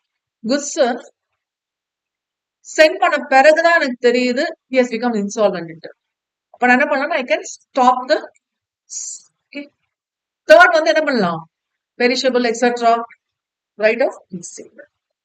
இன் case property not pass to the buyer, okay, right to withhold the delivery, right to late and right of stoppage in transit. ஏன்னா நாட் பாஸ் டு த பையரா இருந்தாலும் அவங்க என்ன மாதிரியான டேர்ம்ஸ்ல பேசியிருக்காங்கன்னு பார்க்கணும். அதனால இதை மட்டும் நோட் பண்ணிக்கணும். இதெல்லாமே என்னப்பா, குட்ஸ் என் பொசிஷன்ல இருக்கிறனால, இது குட்ஸ் என் பொசிஷன்ல இல்ல, ஓனர்ஷிப்பும் இல்ல, என்ன பண்ண முடியும், right against the buyer person I can sue for the price. Okay, பார்க்கலாமா? So all the rights in detail. Right of lane, which means possess பண்ற rights, first one, which means you can retain the possession of goods. Please highlight this word, the word important. Retain the possession of goods, goods நானே வச்சுக்கலாம், retain தான் normal words தான், but இந்த word தான் எதிர்பார்ப்பாங்க. இந்த right வந்து எப்போ வரைக்கும் இந்த அன்பெய்ட் செல்லர் கிட்ட இருக்கும்னா till the payment of price. Please make a note, heading என்னப்பா, அன்பெய்ட் செல்லர். செல்லருக்கு பேமெண்ட் வந்தாச்சுன்னா பொசிஷன் ரீடைன் பண்ணக்கூடாது, கொடுத்துடணும். கொஞ்சம் நோட் பண்ணுங்க. இன்கேஸ் கிரெடிட் சேல்ஸா இருந்தா terms of credit 3 months credit அப்படின்னா அது 3 months முடிஞ்சிருக்கணும், should be expired. முடியலன்னா அப்போ இவன் அன்பெய்ட் செல்லரா தான் இருக்கும், பட் எக்ஸிக்யூட் பண்ண முடியாது ரைட், ஏன்னா டேர்ம்ஸ் கொடுத்துருக்காங்க 3 months. Okay okay, part delivery. Actually right exist in the remainder of goods. ஒரு 1000 யூனிட்ஸ்ல ஒரு 600 யூனிட்ஸ் நான் ஆல்ரெடி டெலிவர் பண்ணிட்டேன், மிச்சம் 400 யூனிட்ஸ்ல தான் நான் ரீடைன் பண்ணலாம், ஏன்னா இது டெலிவர் பண்ணல, மிச்சம் 400 யூனிட்ஸ் தான் நான் ரீடைன் பண்ணலாம். Unless agree to waive the rate, probably இது அக்ரிமெண்ட்ல இருக்கும், பேஸ் பண்ணி தான் பார்ப்போம். And applicable even before deemed position, probably அவங்களுக்கு உள்ள போய் ரீச் பண்றதுக்கு முன்னாடி கூட இது applicable, he can get the rights. Termination or loss of lien, probably இது ப்ராப்பரா டெலிவர் பண்ணிட்டீங்க. டெலிவரிங்கிறது பையர் கையில தான் போகணும்னு அவசியம் இல்ல, பையரோட ஆத்தரைஸ் பர்சன் கிட்டயும் போலாம், வச்சுக்கோங்க. வேவர் ஆஃப் லைன், ப்ராபபிலி 3 monthsங்கிறது இன்னொரு 2 months எக்ஸ்டெண்ட் பண்ணி கொடுத்திருக்காரு period. And unconditional delivery of குட்ஸா இருக்கணும், விச் மீன்ஸ் செல்லருக்கு ரைட் டு டிஸ்போசல் இருக்கக்கூடாது. Unconditional delivery of goods, which means பையருக்கு தான் அந்த கம்ப்ளீட் ரைட்ஸ் கொடுத்திருப்பாங்க, அந்த மாதிரி கேசஸ்ல வரும். ஓகே, சோ இந்த மாதிரி கேஸ்ல வந்து ஆக்சுவலா இது வராதுன்னு சொல்லுவாங்க, இப்ப எஸ்டோபிள் தெரியாம கொடுக்கறது சர்க்கம்ஸ்டன்ஸ் வந்து அந்த மாதிரி கிரியேட் ஆகும். No loss of lane if the seller has obtained a decree for the price of goods. Please highlight. என்ன தெரியுமா பண்ணுவாங்க, கன்ஃபியூஸ் பண்ணுவாங்க. பணம் கொடுக்கலன்னு சொல்லிட்டு கேஸ் போட்டாங்க, அப்ப எதுக்கு திரும்ப குட்ஸ் வச்சிட்டு இருக்கீங்கன்னு கேட்பாங்க. அது தனி, இது தனி. இதான் கேஸ் போட்டீங்கல்ல, பாருங்க, has obtained a decree for the price. அதான் கேஸ் போட்டீங்கல்ல, எதுக்கு நீங்க குட்ஸ் வச்சிருக்கீங்க, குட்ஸ் கொடுங்கன்னு கேட்க கூடாது. கம்ப்ளீட்டா இது அன்பெய்ட் செல்லருக்கு உண்டான ரைட்ஸ். ஆக்டே கிளியரா சொல்லுங்க, இது வந்து அக்ரிமெண்ட் எல்லாம் இல்ல, ஆக்டே கிளியரா சொல்லுங்க. So first right வந்து என்னப்பா, right of lane. Second போலாமா, right of stoppage and transit. Please highlight, it's stopping the further transit. Please make a note, further transit. Stopping the further transit அப்படின்னா என்னது, ட்ரக்ல போயிட்டே இருக்கு, இன்ஸ்டால்மெண்ட் தெரிஞ்சிடும், உடனே அங்கே ஸ்டாப் பண்ண சொல்லுது. எப்படி மேம், குட்ஸ் ட்ரெயின்ல போயிட்டே இருக்கு, அங்கே ஸ்டாப், அப்படி இல்ல, அவன் கையில கொடுக்க வேண்டாம்னு சொல்றது. ஸ்டாப்பிங் ஃபர்தர் டிரான்சிட்னா அங்கே ஸ்டாப் பண்ணி ரிட்டர்ன் வரலாம், என் கண்ட்ரோல்ல இருக்க ட்ரக்கா இருந்தா. நான் வந்து எப்போதும் ட்ரக்ல அனுப்புறேன், அப்ப எப்படி நான் உடனே அனுப்ப சொல்ல முடியும்? அப்ப என்ன பண்ணலாம், அந்த பிளேஸுக்கு ரீச் ஆன பிறகு it will not be lawfully deliver to the buyer. Okay, probably இது என்னோட பிளேஸ், யாரோட பிளேஸ், செல்லரோட பிளேஸ், இது பையரோட place. You have to travel around some 10 days. Okay, ஒரு 5000 கிலோமீட்டர் டிராவல் பண்ணிட்டு போகணும், ஷிப்ல போயிட்டு, ஓகே, ஏர்ல போயிட்டு. இப்போ இந்த பர்சன் இன்ஸ்டால்மெண்ட் மெசேஜ் வந்துச்சு, யாருக்கு, செல்லருக்கு. இட்ஸ் ஹாஃப்வே த்ரூனா ஒரு 3000 கிலோமீட்டர் டிராவல் பண்ணிருக்கு இந்த குட்ஸ். பையர் இன்ஸ்டால்மெண்ட் தெரிஞ்சோன்னா என்ன பண்ணலாம், இங்கே ஸ்டாப் பண்ணிடலாம். ஸ்டாப் பண்றதுக்கு மூவ்மெண்ட்டை ஸ்டாப் பண்றது இல்ல, அந்த ரைட்ஸை ரீகெயின் பண்றது ஸ்டாப் பண்றது. விச் மீன்ஸ் வாட், இங்க போய் ரீச் ஆனாலும் பீக் வந்து அந்த கையில போகாம பண்றது. Is it okay? Resume actual possession and you have to give the notice to the carrier or bailey of the seller not to deliver. Please highlight the third point. Notice கொடுக்கணும். இது ஆக்சுவலா B ஓட பிளேஸுக்கு போகாது. யாருக்கு தெரியுமா போகும்? இது B இருக்கிற பிளேஸுக்கு போகும். பி கையில போற வரைக்கும் have to wait. Probably B இருக்கிற டெஸ்டினேஷன்ல வந்து ரயில்வே ஸ்டேஷனுக்கு இது போகுதுன்னு வச்சுக்கலாம். அப்போ இந்த ரயில்வே ஸ்டேஷன்ல ஒரு பர்சன் இருப்பாங்களே, ஒரு அத்தாரிட்டி இருப்பாங்கல்ல, இதெல்லாம் ரிசீவ் பண்றதுக்கு. அந்த அத்தாரிட்டிக்கு போன் பண்ணியோ இல்ல ஃபேக்ஸோ டெக்ஸ்ட் பண்ணியோ என்ன பண்ணும்? ஸ்டாப் பண்ணும். இதுதான் நோட்டீஸ். நோட்டீஸ்ங்கிறது என்னவா இருக்கலாம்? போன் காலா இருக்கலாம், ஃபேக்ஸா இருக்கலாம், மெயிலா இருக்கலாம், வாட் எவர் இட் இஸ். ஆனா பர்சனலா கால் பண்ணக்கூடாது. பர்சனல் வேற. எனக்கு எவ்ரி மந்த் நான் லோட் அனுப்பிச்சிட்டு இருக்கேன், நான் உங்களுக்கு நல்லா தெரிஞ்ச ஃப்ரெண்டு தான், போன் பண்ணி பர்சனலா சொல்லலாம் அப்படிங்கிறது லால இல்ல. பர்சனலா சொன்னா ஸ்டாப் பண்ணிப்பாரு. அது பிராக்டிக்கல். பிராக்டிக்கல் வேற, லா வேற. ஓகே. கண்டிஷன்ஸ், என்ன கண்டிஷன்ஸ்ல இந்த ரைட் எக்ஸிக்யூட் பண்ண முடியும்? ரொம்ப சிம்பிள், அன்பெய்டா இருக்கணும். Right of stoppage and transit தானே. அப்போ குட்ஸ் வந்து பொசிஷன்ல இருக்கக்கூடாது. ஃபர்தர் டிரான்சிட் தான் ஸ்டாப் பண்றாங்க. பையர் இன்ஸ்டால்மெண்டா இருக்கணும். You have to follow the act. நீங்க ஆக்ட மீற முடியாது. அண்ட் ஃபிஃப்த் ஒன், எப்போ வரைக்கும் இந்த ரைட் எக்ஸிக்யூட் பண்ணலாம்னா பையரோ ஏஜென்ட்டோ கெரியரோ பெயிலியோ அவங்க கண்ட்ரோல்ல வச்சுட்டு இருக்க வரைக்கும், அவங்க கண்ட்ரோல்ல போகாத வரைக்கும். ஓகே. நோட், இன்கேஸ் ரீடெலிவரி பண்ற மாதிரி இருக்கு, seller buyer 5000 kilometres etcetera etcetera, அந்த கதை அதே கதை தான். இன்ஸ்டால்மெண்ட் தெரிஞ்சாச்சு. அப்போ திரும்ப இவர் வந்து ரீகெயின் பண்ணிட்டாரு அப்படின்னா என்னது? குட்ஸ் இங்க 3000 கிலோமீட்டர்லயே நிக்கலாம். இல்ல அந்த குட்ஸ் வந்து 5000 கிலோமீட்டர்ல போயிட்டு அங்கேயே நிக்கலாம். ஓகே. பையரோட பொசிஷனுக்கு போயிருக்க கூடாது. அவ்வளவுதான். இல்லைன்னா எவ்வளவு நாள் அதை வைக்க முடியாது. எனக்கு ஓன் கோடவுன் இல்ல, ரெண்ட் எல்லாம் பே பண்ண முடியாது சொல்லி இந்த 5000 யூனிட்ஸ் வந்து என்ன பண்ணிருக்கலாம்? சாரி, 5000 கிலோமீட்டர் தள்ளி போனது வந்து இவரே வந்து ஃபர்தரா அவரோட பொசிஷனுக்கு கொண்டு வந்திருக்கலாம். ஓகே. இப்ப திரும்ப இங்க 5000 கிலோமீட்டர் அனுப்பணும்ல, அதுக்கு யார் பேர் பண்றது எக்ஸ்பென்சஸ்? ரீடெலிவரி எக்ஸ்பென்சஸ் யார் பேர் பண்ணும்? செல்லர். ஏன்னா நீ தானே இன்ஸ்டால்மெண்ட் ஆயிட்டா சொல்ல முடியாது செல்லர் பையர் கிட்ட போயிட்டு. Okay. And no rescission of contract in case if the buyer still have the capacity to make the payment and still ask for the delivery now. Okay, probably official assignees எல்லாம் வராங்க, அவங்க payment பண்றாங்க. Yes, obviously பண்ணிக்கலாம். Okay, you cannot rescind the contract. Please highlight rescind the repudiation, rescind எல்லாம் வராது. Okay, I go for the example. X, an agent of a buyer, had obtained goods from the railway organization and loaded the goods on his truck. கொஞ்சம் கேர்ஃபுல்லா பாருங்க. X, whose X? And agent of the buyer. Agent of the பையர்னா கம்ப்ளீட்டா he acts in his own பிரின்சிபல்ஷிப்னு அர்த்தம். So பையரே வந்து குட்ஸை ரிசீவ் பண்ணதா அர்த்தம். Has obtained the goods from the railway organization and loaded the goods on his truck. In the meantime, the railway organization received a notice from Y, a seller, for stopping goods in transit as the buyer had become insolvent. The seller cannot receive possession. ஏன்னா already என்ன பண்ணிட்டாரு? ட்ரக்ல ஏத்திட்டாரு. ட்ரக்ல ஏத்தினாலும் அவசியம் இல்ல. ஒரு கேஸ்ல என்ன நடந்திருக்கும்னா, include பண்ணிருக்கேனான்னு தெரியல. இந்த ரயில்வே இதுக்கு வந்தோம்னா, இந்த ரயில்வே அத்தாரிட்டி இருக்காங்க இல்லையா, போன் பண்ணி பையர் கிட்ட, சார் உங்க நேம்ல வந்து குட்ஸ் வந்திருக்கு சார், வந்து எடுத்துக்கோங்கன்னு சொல்லிட்டாலே போதும். இது யாரோட பொசிஷன்ல போனதா அர்த்தம்? டீப்டு பொசிஷனா மாறிடும். பையர் கிட்ட போனதா அர்த்தம். கொஞ்சம் கேர்ஃபுல்லா பாருங்க இது எல்லாமே. So duration of transit எல்லாம் பார்ப்பாங்க. It's a deep portion. The goods are delivered to the carrier or bailey கிட்ட இருந்தா போதும். It's the end of the right. Once இந்த பொசிஷன் போயிடுச்சுன்னா என்னாச்சு? Over. Even though it has possession is gained before their arrival at the appointed destination. 5000 kilometre சொல்லியிருக்காங்க. Probably in between ஒரு 4500 கிலோமீட்டர்ல வந்து பொசிஷன் எடுத்தாங்கன்னா over. It's not physical movement of goods இல்ல. Okay. செல்லரை வந்து நம்ம என்னன்னு ட்ரீட் பண்ணோம்னா பெயிலியா ட்ரீட் பண்ணும். ஏன்னா பையரோட குட்ஸ் தானே வச்சு டிராவல் பண்ணிட்டு இருக்காரு இவரு. And rejection of goods by the buyer, probably இது வந்து even if the seller rejects, probably இது டீம்டு பொசிஷன் ஆஃப் த செல்லரா தான் நம்ம ட்ரீட் பண்ணும். பையர் கிட்ட வருது, செக் பண்ணி பார்த்தா அவரோட குட்ஸ் இல்ல. என்ன பண்ணுவாரு அவரு? அக்செப்ட் பண்ண மாட்டாரு, ரிஜெக்ட் பண்ணிடுவாருல. 5000 கிலோமீட்டர் தாண்டி வந்திருக்காங்க, அக்செப்ட் பண்ணணும்னு அவசியம் இல்லை. ஒரு சில குட்ஸ் எல்லாம் பிளைட்ல ஃபாரின் கண்ட்ரில இருந்து இம்போர்ட் அண்ட் எக்ஸ்போர்ட் எல்லாம் நடக்குது. அப்போ வந்து பாவம் அப்படின்னு சொல்லிட்டு அக்செப்ட் எல்லாம் பண்ண மாட்டாங்க. நான் கேட்ட குட்ஸ் வரலாம் கட்டாயமா ஜெக் பண்ணு. அதெல்லாம் என்ன பண்ணுவாங்கன்னா, கஸ்டம்ஸ்ல வந்து சாம்பிளுக்குன்னு போட்டா ஒரு டியூட்டி, லாட் அனுப்பிச்சா ஒரு டியூட்டி இருக்கு. சாம்பிள் எல்லாம் maximum free. Okay. Fifth one, ship chartered by the buyer. சார்ட்டர்னு நினைப்போம், owned by the buyer. Buyer என்ன சொல்றாரு, நீங்க என்னோட ஷிப்பே வந்து அந்த டேட்ல வருது சார், முடிஞ்சா அந்த குட்ஸ் அந்த ஷிப்ல போட்டு அனுப்பிச்சிடுங்களேன் அப்படிங்கிறாரு. இந்த மாதிரி கேஸ்ல ஷிப்போட ஸ்டேட்டஸ் பார்க்கணும். ஷிப்போட சார்ட்டர் ஷிப் வந்து பையர் கிட்ட இருக்கனால கண்ட்ரோல் பையர் கிட்ட இருக்கணும்னு அவசியம் இல்ல. ஓகேயா? ப்ராபப்லி சப் கான்ட்ராக்டர் கூட குடுக்குறோம் இல்லையா? ட்ரக் அந்த மாதிரி குடுக்கலாம். So it depends on the status of the ship. Wrongful refusal to the buyer by the carrier. Probably தப்பா ரெஃப்யூஸ் பண்ணிட்டாங்க. So transit வந்து முடிஞ்ச மாதிரி தான் அர்த்தம். தப்பான ரெஃப்யூசல் தானே. Right? And seventh one, part delivery மட்டும் பண்றாங்கன்னா right exists in the remainder of the is it okay? Unless agree. Actually, right of lane and right of stoppage in transit ஒரு சின்ன comparison to railways for transmission to B. So B கிட்ட வந்து pass பண்ணணும். In the meantime, B sold these goods to C.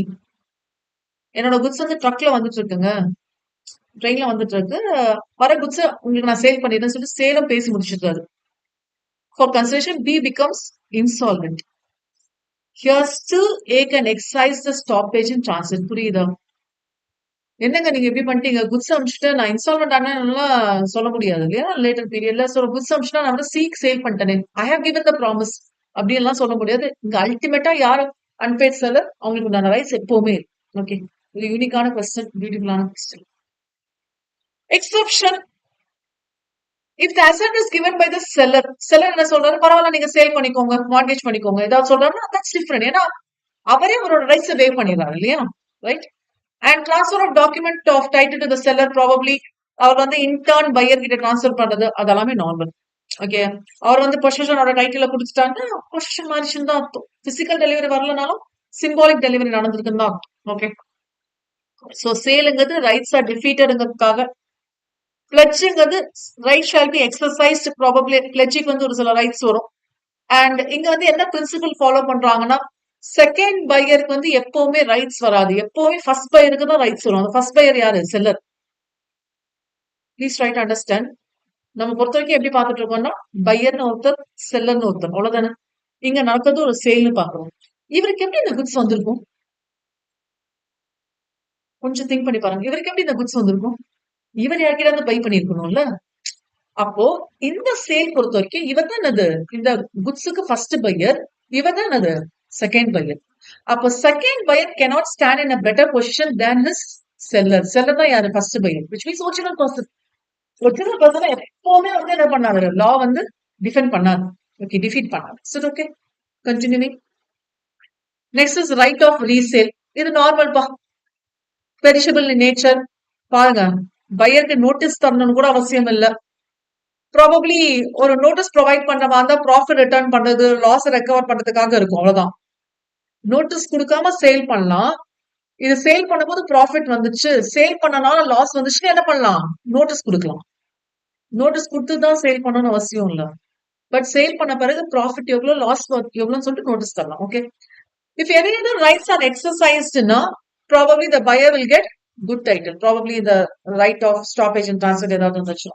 It should be expressed in default of payment. No notice is required. இந்த மாதிரி சொல்லிட்டு என்ன பண்ணிருக்கணும், கிளியரா express பண்ணிருக்கணும். Only by way of express agreement it can be proceeded. The property of the goods will not be passed. இதுக்கு பேர் என்ன சொல்லணும்னா வசீலிங். வசீனா தெரியும்ல, half judicial. Right to withhold delivery. So unpaid செல்லருக்கு வந்து இது ஆக்சுவலா தனி ரைட்டா பார்க்க மாட்டோம். டெலிவரி வந்து கொடுக்காம அவரே ஹோல்ட் பண்ணிக்கலாம் if the property is not passed. Next one, right against the buyer personal. இது வரைக்கும் நம்ம பார்த்தது with respect to goods. Goods அவர் கையில இருந்துச்சுன்னா பரவாயில்ல, இப்ப குட்ஸ் அவர் கையில இல்ல, அப்ப என்ன பண்றது, பையர் கிட்ட பணத்தை தான் கேட்க முடியும். So right against the buyer personally, or what are the remedies available for the seller for breach of contract of sale. First one, sue for the price. In case buyer வந்து ராங்ஃபுல்லா நெக்லெக்ட் பண்றாரு, பே பண்ணாம இருக்கிறேன்னு சொல்றாரு, இந்த மாதிரி கேஸ்ல செகண்ட் ஃபார் டேமேஜஸ் கிளைம் பண்ணலாம். இது நார்மல் இந்தியன் கான்ட்ராக்ட் ஆக்ட்ல வந்துடும். இல்லைன்னா கான்ட்ராக்ட் வந்து ரெப்புடியேட் பண்ணலாம். ப்ராப்ளி டெலிவரி டேட்டுக்கு முன்னாடி தான் பண்ண முடியாது, டெலிவரி டேட்டுக்கு பிறகு நீங்க பண்ண முடியாது. அண்ட் சூ ஃபார் இன்ட்ரெஸ்ட். இந்த டிஃபரன்ஸ் ஆஃப் டேட் இருக்குல்ல, ப்ராப்ளி 10th வந்து டெலிவரி பண்றான்னு சொன்னாங்க, 15th ஆயிடுச்சு. இந்த 10th and 15th வந்து பாத்தீங்கன்னா 100 rupees இருக்குது, 105 rupees ஆயிடுச்சு. அப்ப இந்த 5 rupees எக்ஸ்ட்ரா கொடுத்து நான் மார்க்கெட்ல வாங்கணும் இல்லையா. சோ இந்த மாதிரி இருக்கிறது. அண்ட் சூ ஃபார் இன்ட்ரெஸ்ட் வந்து 18% பெனால்டி இந்த மாதிரி கேட்குறது. Okay, interest on price from the date of delivery. Okay, இதெல்லாமே பண்ணிக்கலாம். பையருக்கு என்ன ரெமிடி இருக்கு? நான் டெலிவரியா இருக்கலாம், இல்ல கான்ட்ராக்ட் ரெப்புடியேட் பண்றதா இருக்கலாம். இதெல்லாமே வந்து டெலிவரி நான் கன்ஃபர்மிங் குட்ஸ் இதெல்லாமே வந்து கேசஸ். என்ன ரெமிடிஸ் இருக்கலாம்னா, நான் டெலிவரிக்கு டேமேஜஸ் கிளைம் பண்ணிக்கலாம். ராங்ஃபுல் நெக்லிஜென்ஸ் ஆர் ரெஃப்யூசலுக்காக கேட்டுக்கலாம். See you for specific performance. இது ஆக்சுவலா வந்து கோர்ட்டுக்கு போகும். ஸ்பெசிபிக் பெர்ஃபார்மன்ஸ் தான் நான் ஆர்டர் பண்ண புக்ஸ் தான் நீங்க தரணும் அப்படின்னு சொல்லிட்டு specific performance. Breach of warranty, நம்ம கண்டிஷன் அண்ட் வாரண்டி கேட்டோம் இல்லையா? சோ வாரண்டிக்காக நம்ம கேஸ் போடலாம். ஆன்டிசிபேட்டரி பிரீச் ஞாபகம் இருக்கா? எனக்கு தெரிஞ்சது நீங்க வந்து ப்ரொவைட் பண்ண மாட்டேன்னு சொல்லிட்டு அதனால என்ன பண்ண கேஸ் போட்டுறேன் முன்னாடி. சோ அப்படி பண்ணலாம்.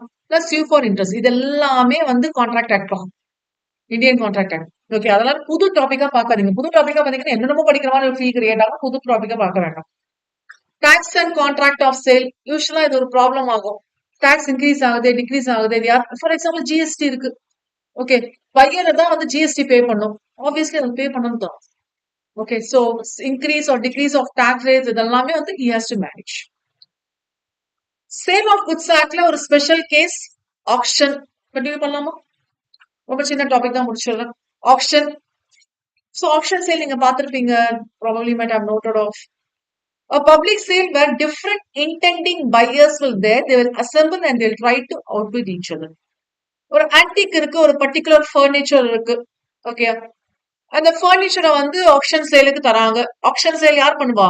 ஓனர் பண்ண மாட்டாரு, ஆக்ஷனியர் பண்ணுவாரு. Okay, so the seller here will be the auctioneer. இந்த ஆக்ஷன் சேல வந்து நீங்க சேல் ஆஃப் குட்ஸ் ஆக்டையும் லா ஆஃப் ஏஜென்சியும் சேர்த்து பார்க்கணும். ஏற்கனவே நம்ம டிஸ்கஸ் பண்ணிட்டோம் இதெல்லாமே. ஓகே, அப்போ இங்க குட்ஸ் வந்து என்னது? நார்மலா சேல் ஆஃப் குட்ஸ் தான் நடக்குது. சோ ஆப்ஜெக்ட் வந்து சப்ஜெக்ட் மேட்டர் வந்து குட்ஸ் தான். இங்க ஆக்ஷன் சேல்னு சொன்னா ஒரு டிஸ்பிளே ஆஃப் குட்ஸ் இருக்கும். சோ ஆப்வியஸ்லி என்ன நடக்குதுன்னா இங்க இன்விடேஷன் டு an ஆஃபர் நடக்கும். am I right? போட்டு Indian contract act invitation to an offer நடக்கும். இங்க ஒவ்வொருத்தரா வந்து ஆஃபரை சொல்லுவாங்க. நான் இந்த பிரைஸுக்கு வாங்குறாங்க. ஆக்சுவலா இந்த ஒரு சேர் இருக்குன்னு வச்சுக்கலாம். அந்த ஃபர்னிச்சர், இந்த ஃபர்னிச்சர் வந்து ரொம்ப கம்மியான விலையில சேல் ஆகக்கூடாது சொல்லிட்டு ஒரு 10,000 வச்சிருக்காங்கன்னு வச்சுக்கலாம். ஒரு 10,000 ருபீஸ்க்கு சேல் பண்றாங்கன்னு வச்சுக்கலாம். அப்ப 10,000 ருபீஸ்க்கு மேலதான் நீங்க கேட்கணும். இது பேர் ரிசர்வ் பிரைஸ்.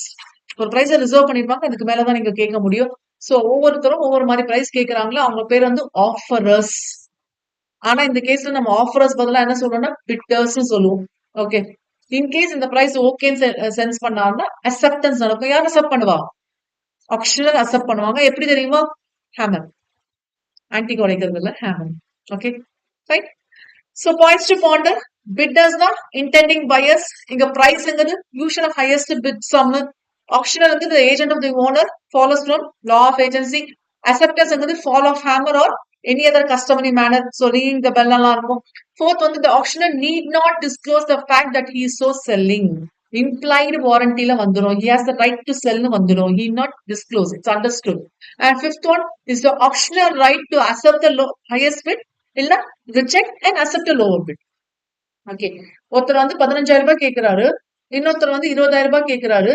யூஸ்வலா 20,000 ரூபாய் தான் அக்செப்ட் பண்ணுவாரு ஆப்ஷனர். பட் 20,000 ரூபாய் அக்செப்ட் பண்ணணும்னு அவசியம் இல்லை. It's completely his right whether he can accept this 20,000 or இதை வந்து ரிஜெக்ட் பண்ணி இதை அக்செப்ட் பண்ணலாம். ஏன்னா இவர்கிட்ட 20,000 சேல் பண்ணிடுறான், அவங்ககிட்ட பணமே வராது, இழுத்தடிப்பாரு. எதுக்கு அப்படின்னு நினைக்க சான்சஸ் இருக்கு. Okay, and it's an offer to buy constituted by the highest bid.